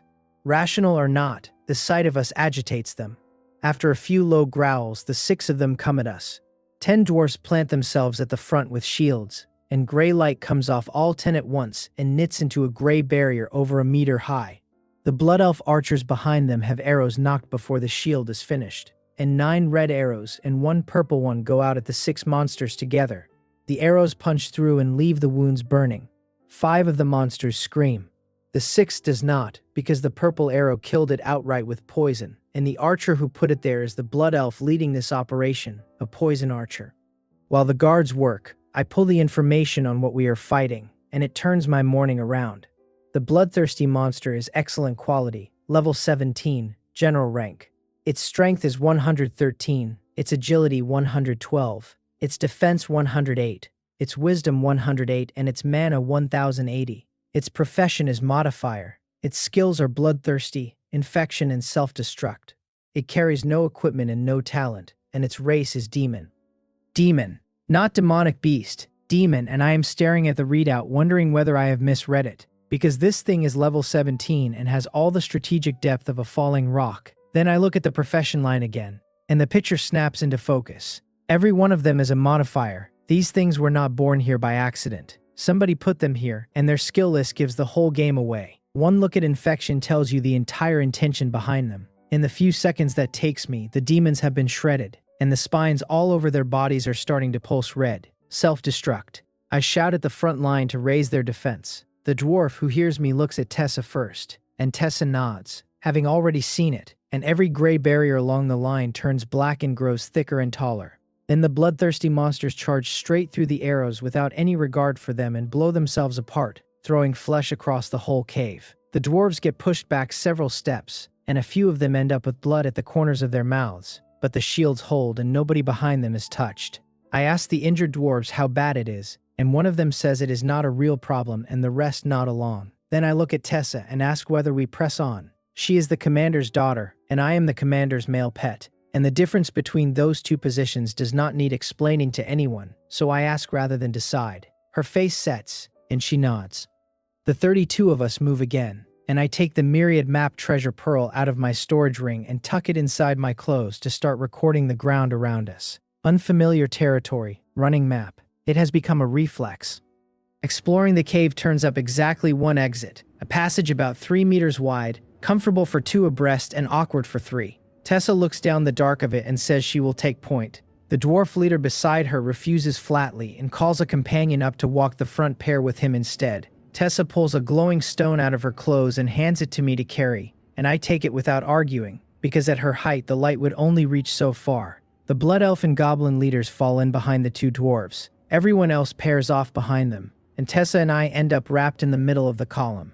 We do run into more bloodthirsty monsters on the way, but a corridor that constrains us constrains them just as hard. With the poison archer working the front, we reach the far end without a single real incident. The passage ends at a stone door, and we push it open and walk out. Every one of us stops, because none of it is what we were braced for. We had all assumed the world behind that portal would be chaos and slaughter, the same as the things we killed getting here. Instead, we are standing in a forest with clean air, bright sun overhead, and birds calling somewhere in the canopy. It takes a while before anyone remembers to speak. The blood elf leader, whose name is Brenna, asks me what we do next. I turn the question over to Tessa and ask what her plan is, and she says they will split off, and then she takes her 10 dwarves and goes. The goblin leader says something to his people and takes them off in another direction. None of that surprises me. The place is visibly not as dangerous as they had feared, so of course they want to work alone. Anything found after a split belongs to the finder and does not have to be carved into thirds. The three races are allies on paper and rivals in every practical sense. It suits me fine. I could not fight at anything near my real strength with the other two races watching me. In front of these blood elves, I do not have to hold nearly as much back. I look at the trees and realize I have no idea which way to go, so I tell them we should get moving and explore as well, and I pick a direction at random. Brenna raises no objection, because Ellie instructed all of them before they came that my orders are to be obeyed absolutely. We push through the jungle in a single direction, meeting demonic beasts here and there, none of them stronger than about level 10, and none of them a problem. Tessa is somewhere out there doing the same, and so is the goblin. From high enough up, three forces would be visible moving fast in three directions through a forest covering more than 500 square kilometers. My team going south, Tessa going east, the goblin going west. At the moment we push that stone door open, a demon goes pale in the eastern part of that forest. He is standing inside a city ringed with black walls, in a 3-story castle of dark red stone raised on a hill dozens of meters high. Bodrick pushes the 2 human attendants beside him aside, comes up off his red stone throne, and roars out a question, demanding to know who found that place, Zarel or Ilvar. He is a full 3 meters tall and heavily built, draped loosely in a red robe. His arms are sheathed in fine red scales, and he keeps hammering them against his head of blood-red hair, while the thick red tail behind him lashes. He paces the throne room with his scarlet eyes flicking from corner to corner, chewing on the possibility that he is going to have to split this with the other two. Then a second thought comes to him, and stops him where he stands. Someone may have come through from that world.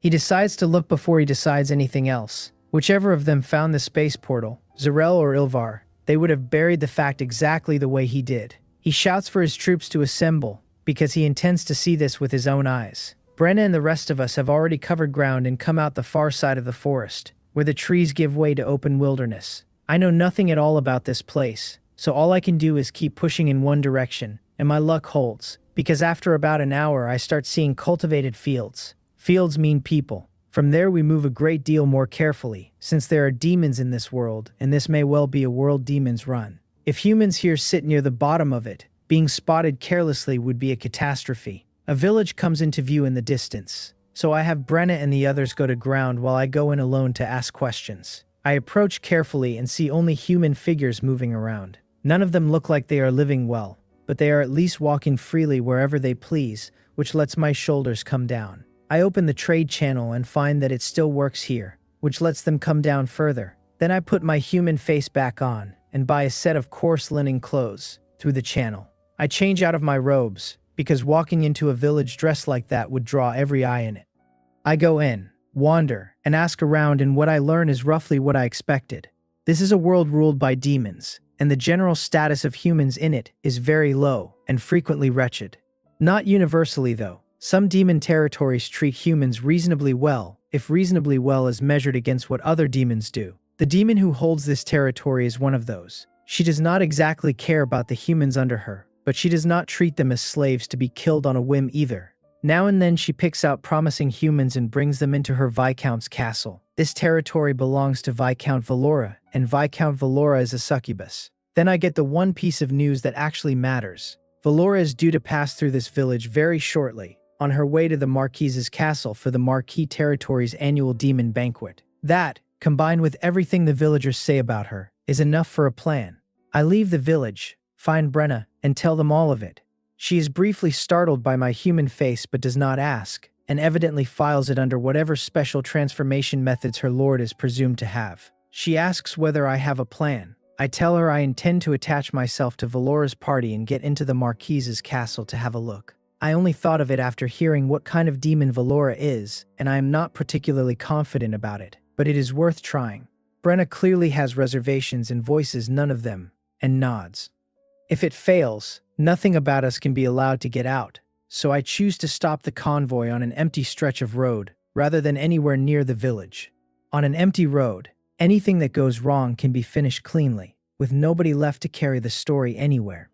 We wait on the road out of the village. Time passes, and I am starting to wonder whether the village gossip was worth anything at all when a convoy comes into view in the distance. It is not large. Beside the carriage, there are only 50 riders in the whole column. Every one of them is mounted on a big demonic beast, 1.5 meters at the shoulder, shaped roughly like a tiger with a single sharp horn on its head. As processions go, it is an imposing one. Among the 50 there are demons, and there are members of other races. And what pleases me most is that there are humans among them too, which adds a few points to my odds. I read their information as they come. All excellent quality, all above level 10. A very few at level 14 and the rest sitting between level 10 and 12. We walk out into the middle of the road and stop them. The guards go alert immediately and watch us with open hostility, but nobody attacks, which is interesting in itself. A succubus in black armor rides forward, pulls up in front of me, and demands sharply to know who we are. I tell her, smiling and friendly, that there is no need for misunderstanding and we mean no harm, and that we simply want to see Viscount Valora. She tells me her lord has urgent business and no time for us, and that we should leave quickly or they will act. She would have acted already if she had any idea what we actually are. So I say that this matter concerns the Lord Marquis, and that I would like to be allowed to see Viscount Valora. That lands. The guard captain is visibly uneasy now, because she cannot work out why anything standing in this road would concern the Lord Marquis. She tells me to wait rather than risk holding up something that matters. She rides to the carriage window, exchanges a few words with whoever is inside, and comes back to say I may go, but only me. I nod and walk up to the window. A soft voice with a distinct edge of charm in it tells me to speak. I answer her question with a question, and ask whether, going to the Marquis's castle for the demon banquet, she has prepared a gift for the Lord Marquis. The voice cools and asks whether that has anything to do with what I came to say. I tell her, entirely confident, that of course it does, because I have a gift here that will satisfy the Lord Marquis completely. She is interested now. She asks what gift. Me, I tell her. The voice stops, then the curtain lifts, because Valora wants to see this interesting and reckless human man with her own eyes. What comes into view is a slightly round young face, shoulder-length light purple hair with a curl in it, and pale red eyes. I keep smiling at her. She looks me over from top to bottom, standing there with my confidence on display, and tells me that although I look good enough, I am not qualified to be the Lord Marquis's plaything. My smile freezes and my eyelid twitches. So this is what she has decided I am, some pretty boy arriving on the road to offer himself up. I put the smile away and tell her, solemnly, that Viscount Valora has misunderstood me entirely. I come from another territory, and having heard of the Lord Marquis's benevolence toward humans, I wish to follow her, as though I had just been gravely insulted. Valora studied me from the carriage bench and committed to nothing I had said. Lords who treated humans as people had turned up in the Marquis's territory before, though not often, and defectors out of other territories were rarer still. She had only ever heard about such cases, so she was willing to spend a little more of her evening on me. She asked whether I was even qualified to follow the Marquis. I told her I was already level 11, and that my potential was considerable, and the disdain arrived on her face right on schedule. Level 11 was the bottom rung of her guard squad, and every braggart alive thinks he has potential. So I gave her the part that actually mattered, and said my subordinates were stronger than I was. She told me flatly to describe their strength, and I said 10 archers, every one of them level 18. Her playful expression froze, and she asked me to say that again.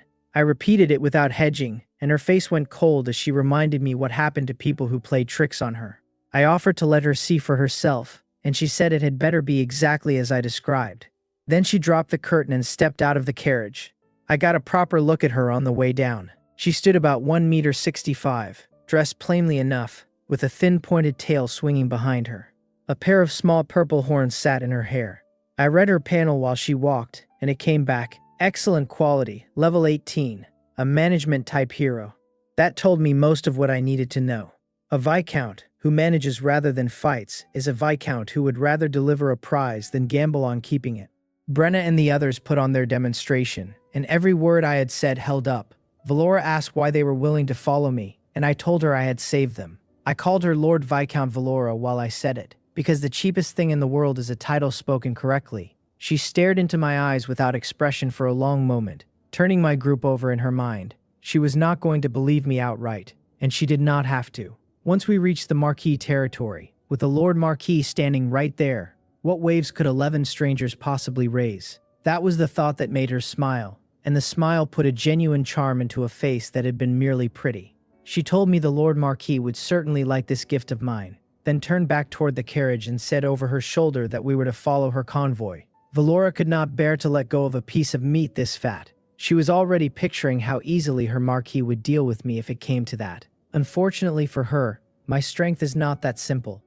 The convoy rolled on with the 11 of us folded into it, and it passed straight through the village without stopping and pointed itself at the Marquis's castle.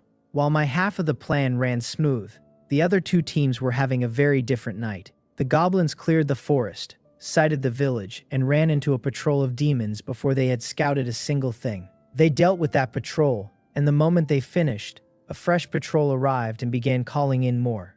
Barring a miracle, every goblin in that team was going to die on that ground. East of the forest it was worse. Tessa led her dwarves out of the tree line and walked directly into Bodrick, who had come out personally to see what was happening in his territory. His eyes lit up the instant he saw them, and he laughed out loud, because their existence proved the thing he had been guessing at. Someone had come through from the far side of the space portal, and it was not Zarel or Ilvar who had sniffed out his secret.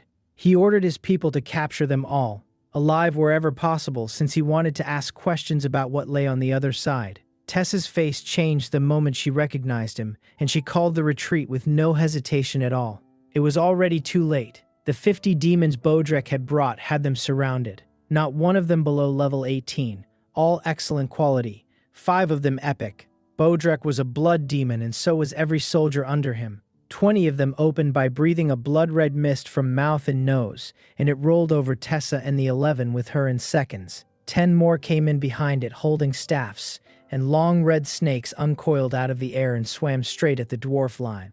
10 dwarf shields threw off a sharp golden light and cut the snakes in half horizontally.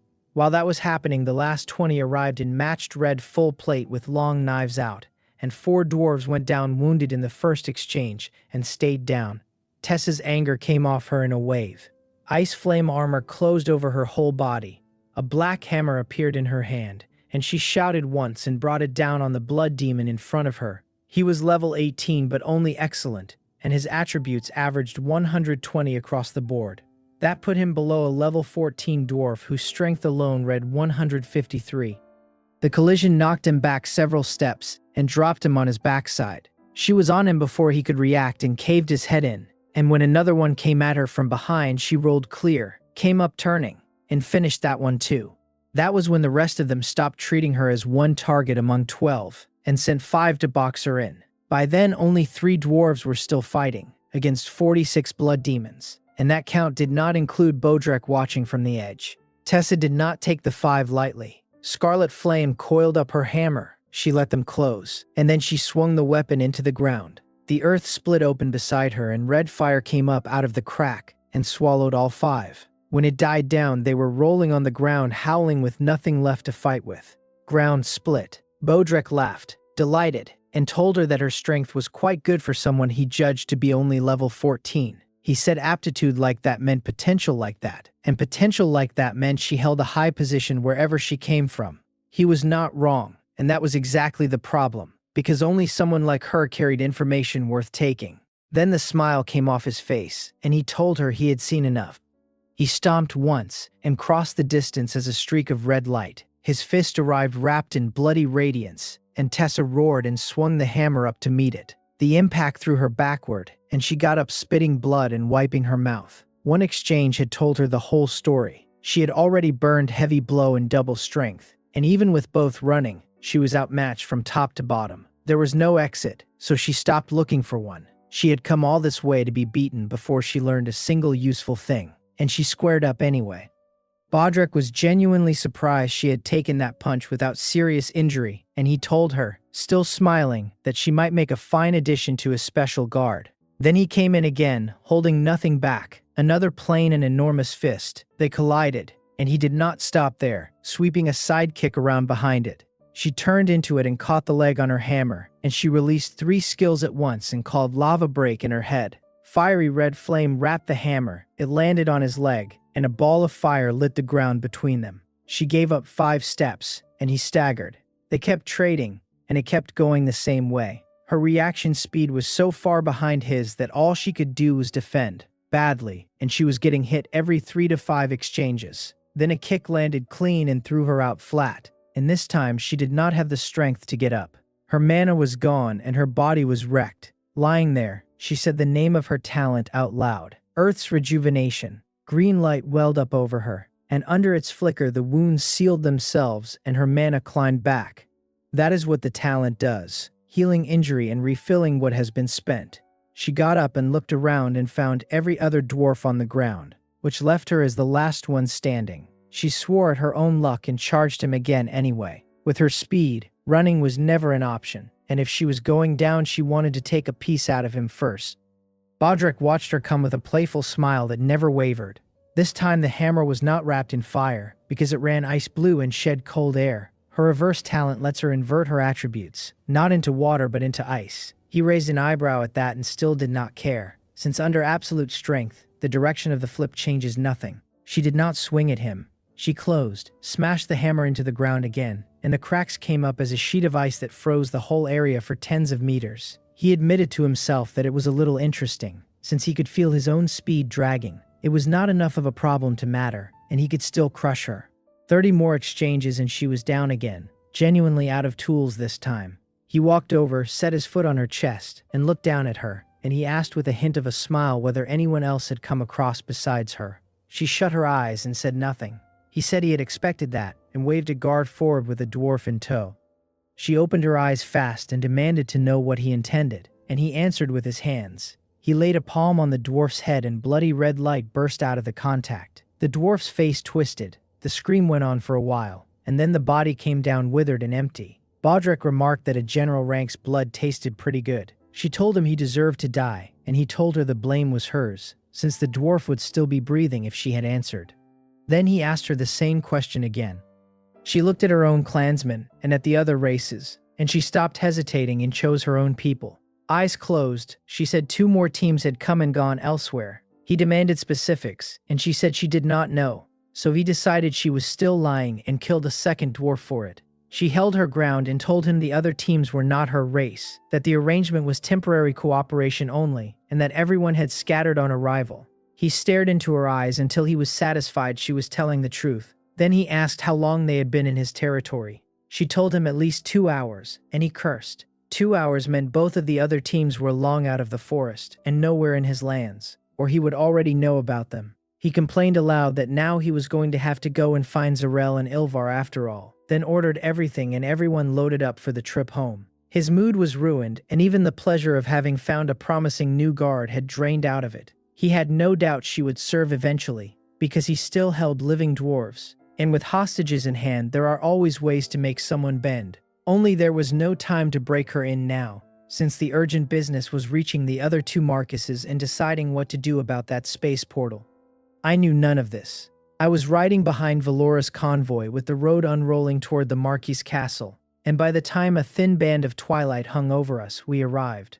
A city wall 30 meters high came up out of the dusk in front of me. How far it ran to either side I could not say, because I could not find the end of it. What I could say for certain was that this wall was a generation ahead of anything standing at Aisha City. Guards were posted along the top, mostly succubi, with a fair number of humans among them. We passed the gate and went straight for the city center, which was the real destination all along, a castle that belonged to the Marquis. Everything went smoothly. The whole party entered the Purple Castle. Valora settled her guards, and then she took me up to see the Marquis. I had no objection, since I was not planning to do anything substantial yet, and had come here to understand this world better. What I had seen so far pointed away from a secret realm, and toward a so-called small world. I was not certain of that, and I needed a great deal more information before I would be. A maid led us to the 3rd floor with my thoughts still running, and we pushed the door open and went in. Behind a table set against the window sat a purple-haired succubus. Her enchanting eyes came up smiling at Valora, and then sobered when they found the slightly bowed human standing behind her. Her voice, when she greeted Valora, was soft and carried something that pulled at the ear. Valora bowed and said she had come to greet her lord and present a gift. Zarel waved off the formality and said it had been a year, that she missed her, and that she missed the days when Valora had stood at her side even more. Valora answered with real feeling that those had been wonderful times. Then Zarel asked where the gift was, because she was looking forward to it, and Valora pointed at me with my head still down. I did not lift it just because I had been named. A marquis is nothing like a viscount, and I had no standing to be casual in front of her. This was the world of demons, and even a succubus marquis friendly to humans was unlikely to tolerate a human who did not understand the rules. I had come to stand near her, not to fight her. Lowering my head costs nothing, and it is a temporary measure. One day I will make her lower hers. Zarel frowned at Valora and said she knew perfectly well that this was not something she liked. Valora had expected that, because the Marquis held the same opinion she herself had once held. She said quickly that she understood, and that this human wanted to follow her rather than anything else. Zarel took the point, looked me over, and said with some disdain that an 11th level little thing was hardly in short supply around here. Valora said that of course she would not have gone to the trouble for that alone, and that I also had 10 level 18 archers under me. That got a genuine reaction out of her. Valora laid out the whole encounter, and the look she gave while she did it made her position obvious. She did not trust me, which was exactly why she had brought me here for someone else to decide about. Zarel told me to raise my head, and I raised it honestly. She rose and came around the table to stand in front of me. She was 1.75 meters, which still left her nearly a head shorter than I am. She told me I looked good, said my strength was a bit weak, and allowed that subordinates like mine qualified me to follow her. While she said it, her hand came up and stroked my cheek. I thanked her for the opportunity, tilted my head down a little to meet her eyes, and sounded entirely sincere about it. I was also reading her panel the whole time. Legendary quality, level 24, king rank, strength 343, agility 337, defense 331, wisdom 403, mana 4030. Her profession line read hero and illusionist, and her skills ran charm, phantom, illusion, bewitchment, binding, shadow stab, and 10 shadow demon kill. She wore sky fox boots in purple and dragon rhino armor in gold, and carried a purple dagger called phantom stab. Her talent was phantom, and her race was succubus. My heart skipped. Another legendary, and a top king rank at that, the second legendary hero I had run into in a single day. Either my luck had turned strange, or legendary heroes had stopped being worth anything. That was not the situation I had planned for. A top king rank legendary is not someone I could subdue with everything I had, and if it went wrong, the best I could manage was getting out alive. Getting out alive was not the problem. Brenna and the other 10 trusted me and were following my plan, and if I ran, they were finished. So caution it was. Zarel said softly that she would give me a chance, and that whether I could seize it was my business. I asked what she meant. She told me to wait a while, then take my subordinates to the realm abyss, and come back in the morning. And she added that if I could come back, she would accept me. I asked what the realm abyss was. She watched my face while I asked, and she could tell I was not pretending, which was the part that puzzled her. If I genuinely did not know what the realm abyss was, then perhaps I really had not been sent by another lord. She explained that it was the front line protecting her territory, that I would need to kill enemies there, and that I would need to survive one night. I said we would hold out for one night, and my eyes lit up while I said it, because I meant it. A war front is dangerous, and a war front is also experience arriving on a conveyor belt. A whole night of fighting might be enough to push me up a level, and every level I gained closed the gap between me and the woman standing in front of me. She could not make sense of my expression, and it pushed her further toward believing I was not another lord's agent. Nobody else would be that eager to run at a battlefield. Dangerous as it was, the front was also the fastest place in her world to earn credit. She told me I could go and that she would have someone take me over immediately, and I turned and left like an obedient subordinate. I was impatient, and not only for the levels. I wanted to know what a realm abyss actually was. A succubus guard led the 11 of us out of the Marcus's castle in west, to a compound ringed by stone walls. The moment I stepped inside, I recognized it as the territory's barracks.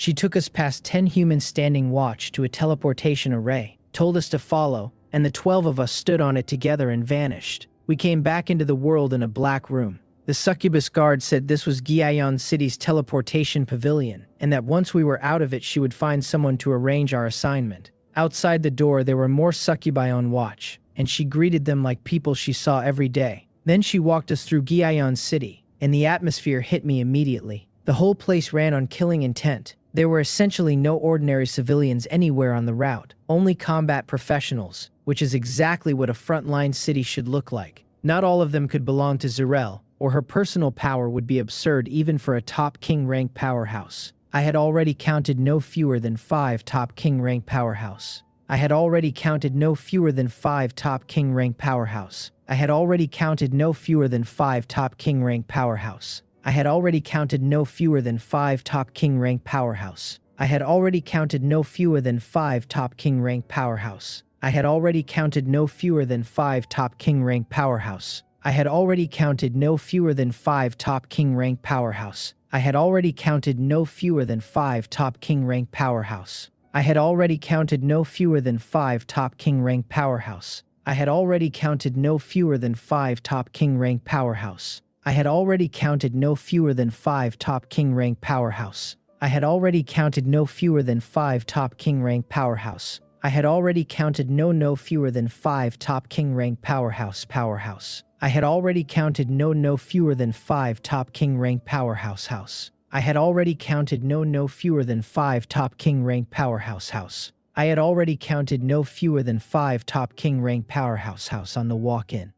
She brought us into a palace where succubi were working at speed, with the occasional human among them, and then into an office. She addressed the woman at the desk as Lord Daira and said we were people the Lord Marquis had sent to be tempered for a single night. She asked that we be registered as free beast hunters.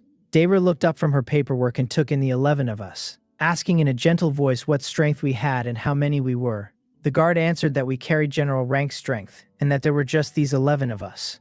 Daira nodded and started writing on a sheet of yellow paper, and I used the pause to read her. Epic quality, level 24, king rank, strength 231, agility 318, defense 312, wisdom 287, mana 2870, profession hero and administrator. Her skills were political affairs mastery, clear logic, decisive, quick wit and efficiency. She wore world-destroying boots in purple, world-destroying armor in purple, and a purple soul-cleansing bead.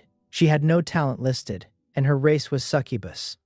Another king rank, and another management-type hero, and I wanted her immediately. My territory is not short of combat heroes anymore. High-quality management heroes are exactly what it is starving for. I also knew I had no chance of walking her out of here, because Gaeon City does not leave that kind of risk lying on the floor. Daira handed the yellow paper over and told the guard to go and process us.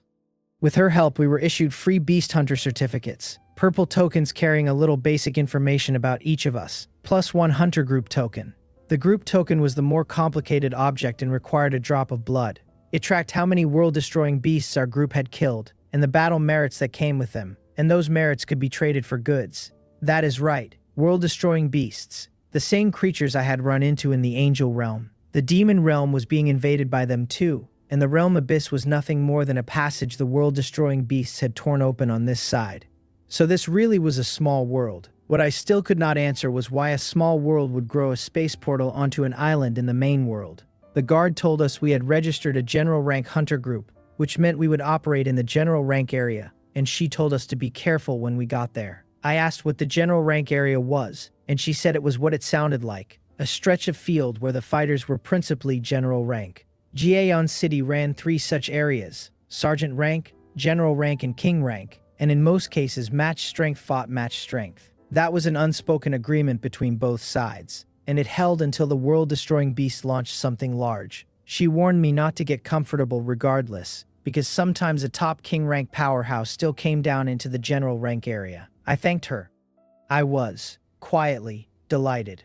If the field was mostly general rank existences, then I was standing in a leveling machine. The dreamscape levels me fast, but not every dream beast I meet there outranks me, and finding them costs time. Here both of those problems were gone, and I let myself wonder whether I could gain a level before dawn.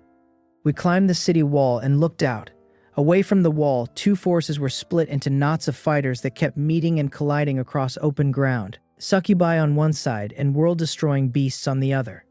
These beasts were not shaped like the ones I had met before, because these had 2 legs.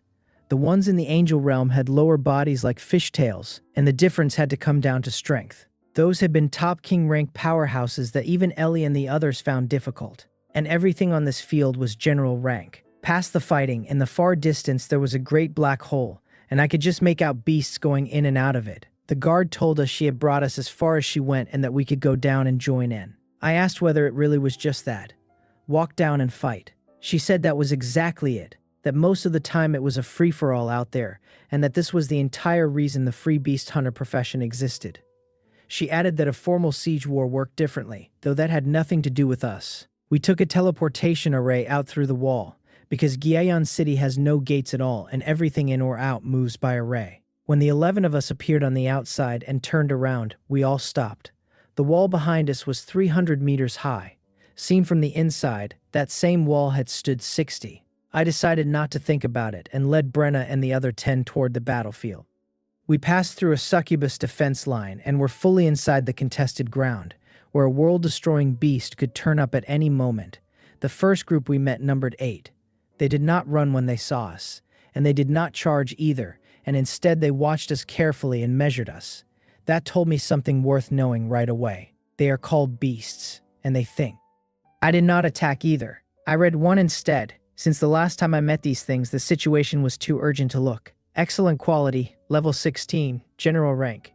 Strength 107, agility 103, defense 100, wisdom 101, mana 1010, profession, slaughter attendant. Skills, sword mastery and heavy chop. It wore beast-hide boots in green and beast armor in green, and carried a bone sword in blue, with no talent listed, and its race read world-destroying beast. So they were an intelligent race after all. Every one of them carried the same profession, slaughter attendant, while their skills varied. One with sword mastery, one with saber mastery, one with staff mastery. Their gear was identical apart from the weapon. That is not a race, that is a troop nest. I did not chase the thought. I called the attack instead, since the highest thing in front of us was level 16, and we could handle that in our sleep. Brenna and the others drew and loosed, and 3 of the 8 died on the first volley with the remaining 5 wounded. That surprised nobody, given they were all level 18. I went in myself, and a single thrust of the heavenly dragon spear took one down. My experience ticked up, and I was immediately happy about it, because whatever these creatures were, they paid out. I put down another one, and by the time I looked up the rest were finished with not one escaping. I gave the order to move on, and Brenna and the others answered as one that they would follow their lord. We roamed the field after that, sweeping through group after group at speed. I stopped sending all 10 archers in though. 6 shot, while 4 held their state in reserve, and anyone running low on mana got swapped out, which meant we never had to stop as a unit. With every one of them at level 18, we did not meet a single group of world-destroying beasts that could stand up to us. After one more clearance, I called a rest. The team was still combat effective, but sustained fighting wears the mind down even when the body holds. I used the break to check my own panel. Level 11, 1,448 experience out of 1,600, sergeant rank. Strength 105 with 42 on top. Agility 105 with 10.5 and 31.5 added. Defense 106 with 5 and 31.8 added. Wisdom 106, mana 1060, and the rest of it not worth reading. The pace was faster than I had guessed. It was not even midnight and I was 100 and some experience from a level. Midnight. I had been so busy killing things that I had almost let the day run out without using 100 transformations. I told Brenna and the others to wait while I looked over the surroundings. She asked to come with me and said it was too dangerous otherwise, and I thought about it and refused. There is no version of this where she learns what 100 transformations is. I found an empty stretch of ground, summoned 2 mystic ice puppets and set them around me, and got to work.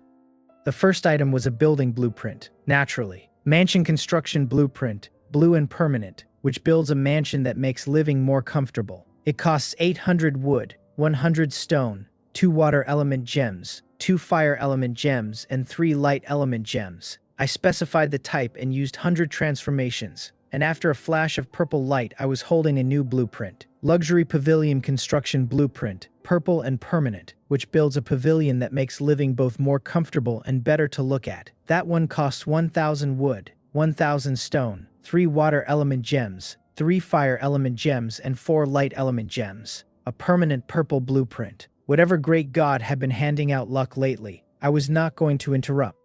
The second item was something I had only just remembered. A heavenly material and earthly treasure picked up in the secret realm inside Myeongi's territory. Blazing star fruit, blue, which randomly grants 5 to 10 attribute points on consumption. I had not eaten it at the time and had then forgotten it existed. Purple light again, and a new treasure sat in my hand, round and white. White luster fruit, purple, randomly granting 11 to 20 attribute points. I took a bite without hesitating, and the fruit dissolved into a stream of light and was gone. Ever since the 1,000-flavor fruit incident, I have carried a small permanent suspicion of how these things taste, and I am not ashamed of it. My luck held, and I got 18 points, split 6 each into strength, agility, and defense. I was reaching for the third item when the danger hit me, and both mystic ice puppets shattered where they stood. I threw myself backward and came up looking at a very familiar shape. Pitch black all over, no scales and no fur, skin smooth, eyes silver white, a straight saber in each hand. Its lower body was like a fishtail and it floated a meter off the ground. I set the heavenly dragon spear between us and read it while I watched. Excellent quality, level 21, king rank, strength 227, agility 231, defense 218, wisdom 223, mana 2230, profession, slaughter envoy, skills, blade technique mastery, dual blade flow and quick slash, beast hide boots in blue, beast armor in blue, and a purple violet gold saber, with levitation for a talent and world-destroying beast for a race. No wonder it went through 2 mystic ice puppets like paper. I did not waste a second on caution. Demon dragon form and war god talent both went up at once. My attributes climbed past 300, and my overall strength passed its own immediately. Black dragon armor sealed over me. The heavenly dragon spear came into my hand, and I opened the fight myself. I had no idea whether it was alone or whether more were already inbound, so this had to be short. It saw me come and its silver pupils flickered, and it did not retreat, because 2 puppets dying that fast had given it confidence. The first real clash corrected that. Its dual blades were swept aside like sticks, and the spear went straight in at it. It slapped its tail against empty air and rose to save the vital point, and the spear opened its left shoulder instead, and drew blood. It pulled free, growled low with real pain in it, and glared down at me from above. It still did not run, and instead it flapped along, circling me in the air, hunting for an angle to dive from. I watched it circle and found the whole thing funny. I made a show of bracing, every line of me saying I was about to eat whatever came next, and while I did that I was working out how to end it in one move. It finally came, dropping fast, right hand sweeping across and left hand thrusting straight. My demon dragon wings snapped open, and one beat carried me out of its reach and up over the top of it. I hit it from above, and it tried to twist around to block, and it was far too late. It had used up all the luck it was going to get, and the heavenly dragon spear went through its throat and came out trailing blood. Surprise and terror were still sitting in those silver eyes when it turned into violet light and vanished, leaving one item hanging in the air. I was overjoyed the moment I saw it. I had not expected a world-destroying beast to drop loot like a monster, which meant this race sat somewhere between the intelligent races and the beasts. It shared pieces of both, and matched neither. None of that mattered next to the fact that I could profit from them. The kill gave me 88 experience and put me at 1,536, close enough to a level to taste. The drop was a fist-sized purple box, and inside it lay a white pill marked with red patterns. Favor pill, purple. Whoever the user chooses will hold that user in extreme favor and will almost never doubt a word they say. The effect lasts 5 days, and it does not work on anyone whose strength exceeds king rank. I looked at that pill and grinned, because with it I could make a marquis trust me completely. Then reality arrived. There is no method on this world by which I get Zarel to swallow a pill I hand her, which left exactly one use for it. Specify the type. 100 transformations. Golden light this time, and that is the tell. I had originally meant to spend today's 3rd transformation on a piece of purple equipment, and then a king rank world-destroying beast delivered me a better option out of nowhere. What appeared was a golden token that fit in my palm. Infatuation token. Gold. Name one person, crush the token, and the person name becomes utterly devoted to you, provided the target has reached Emperor tier, and the higher the level, the lower the success rate. I could name Zarel with this, and never have to worry about being found out again. But I hesitated, because the item was too strong to burn on convenience. If I spent it on an Emperor tier instead, and it worked, I would own Emperor tier combat power outright. The description warns the odds fall as the level rises, and even so, somewhere around level 25 or 26 the odds ought to still be decent. I put it away and decided to see how the night played out. If Zarel came out of this trusting me on her own, the token stayed in my pocket. I went back to Brenna and the others and got on with the plan. While I was doing that, Bodrek arrived at Ilvar's Marquis' castle, and went straight at it, asking what Ilvar's position was, reporting the matter upward or keeping it among themselves. Ilvar stood 2 meters tall with blue hair down to his shoulders, and apart from the pair of black wings on his back, he could have passed for human. He already knew about the space portal. One of his earls had reported it, and there were still 2 goblins sitting in his prison, though by that earl's account, 1 goblin had got away. He smiled at the word themselves, and told Bodrek he knew perfectly well there was a third party in this. That team sat in neither of their territories, which meant Bodrek understood exactly what it implied. Bodrek said he understood it very well, and that 3 people sharing a secret still beat a crowd knowing it.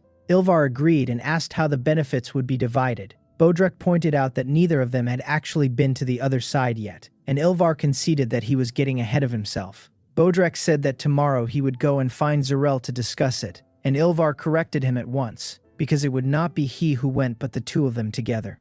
Bodrek accepted the correction and complained that Ilvar was as cautious and suspicious as ever. Ilvar answered that caution and suspicion were a rare quality and that they had saved his life more than once. He added that they were doubly warranted when the man across the table was as ruthless as Bodrek. They settled on leaving for Zarel's territory the next day to decide what to do about the space portal. While the 2 of them were arranging that, the one surviving goblin got back to the cave and stepped through the space portal into the underground world of the main world. Ellie, Kato, and the others camped near the portal were on their feet the instant the goblin appeared. They had expected our team back quickly, and it was already deep into the night with nobody returned, so the worry had been building for hours. They crowded in with questions, and Kato spoke first and asked why there was only one, because his daughter was on that operation. The goblin, still badly shaken, said the far side was vast. They had come out of the cave into a forest and split up there. Nothing was known about the other teams, and this team had met a king-rank expert and been broken. Exactly 1 survived. Elder Raye's face went dark, because the losses were goblin kin. Kato eased a little and then tightened again, since no news of Tessa was better than bad news, but a king-rank presence over there meant she was in danger too. He prayed quietly that his daughter's luck would hold and that she would never meet that king rank at all. Ellie let out a breath. A king rank would have real trouble capturing me, and beyond that she was certain I was not dead, because she carries my slave mark and the mark would have dissipated the moment I died. It was still intact, so her lord had simply run into something else. She told Commander Kato not to worry too much and said that as far as she knew I was still safe. That meant Tessa was very likely fine as well, and that the delay probably meant we had found something. Kato could not work out how she knew, but good news is good news, and it took some of the weight off him. Then Ellie moved them on to what came next. Elder Raye's suggestion was to hold, not to act rashly a second time, since they were already exposed, and to spend the time building defenses against a strike from the far side. Ellie disagreed and said the answer was to push more people through immediately, seize the space portal on the other end, and bring us home. Kato backed her at once, because she had just reminded him that if the far side moved first, his daughter would have no road back at all. Elder Raye thought it over and agreed, since it did not actually conflict with his own plan. Ellie closed it out and said they would start now, send word back into the underground world, and pull more people across. Nobody objected, and everyone went to work. Aisha City's attention swung entirely onto the world past the space portal, and the sweep of the island stopped where it stood. Even Commander Na was pulled into the demon realm to hold the portal, and the other 2 races sent their own people in behind her. I had just finished another engagement when I checked my panel again. Level 12, 21 experience out of 1,800, Sergeant rank, Strength 121 with 48.4 on top. Agility 121 with 12.1 and 36.3 added. Defense 122 with 5 and 36.6 added. Wisdom 116. Mana 1160. A level and a night, and the second day had not even arrived. Most of the credit goes to the War God talent, which reset after midnight and became available again. Not using it would have been criminal waste.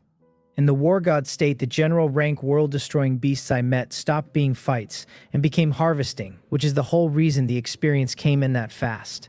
It also left Brenna and the other 10 staring. They had not expected Lady Ellie's male pet to be this strong, close to Lady Ellie's own level of strong, and the conclusion they drew was that no wonder Lady Ellie treated him so well. That was the shared verdict of all 11 of them, and it convinced them of me from the bottom up. The night burned down and we walked back into Gaian City. My experience had climbed past 1100 points on that one night alone. The reason was simple. The field was packed with general rank powerhouses, and I was killing almost entirely above my own level, so every corpse paid extra. The same succubus guard came forward as soon as we were back inside, and she looked us over and found 11 people, a little tired, no injuries, nobody missing. The sight visibly startled her, and she said our luck and our strength both looked quite good. In fact, Brenna and the others had taken plenty of injuries. I had simply healed all of it with holy light healing under Saint Dragon form. She told us our condition was far better than she had expected, then said she would take us to the exchange point. She warned us not to hope for much, since one night of battle merits rarely buys anything worth having. She led the 11 of us into a small 3-story stone building and up to the 2nd floor, mentioning offhand that this was where general rank beast hunting groups exchanged their battle merits. Then she told the succubus behind the counter that we had come to trade and told me to hand over the group token. I did. The clerk ran her operations on it, and she said we had 123,100 battle merits. The list beside me would show what I could buy. The succubus guard, listening from a step away, was fairly sure she had misheard. 120,000 meant the 11 of us had killed 300 or 400 general rank world-destroying beasts in a single night, and she found that impossible. I did not know she was doing arithmetic behind me. It was my first time in the place, and I had no idea what any other team in Gaon City brought back overnight. So I got on with choosing. Honestly, there were quite a few good things on that list, and I picked 3. The first was a tool that needed no construction, a small square platform. Spirit Enlightenment Platform, blue, which raises the effect of cultivation techniques by 20% while you stand on it, and I paid 50,000 battle merits for it.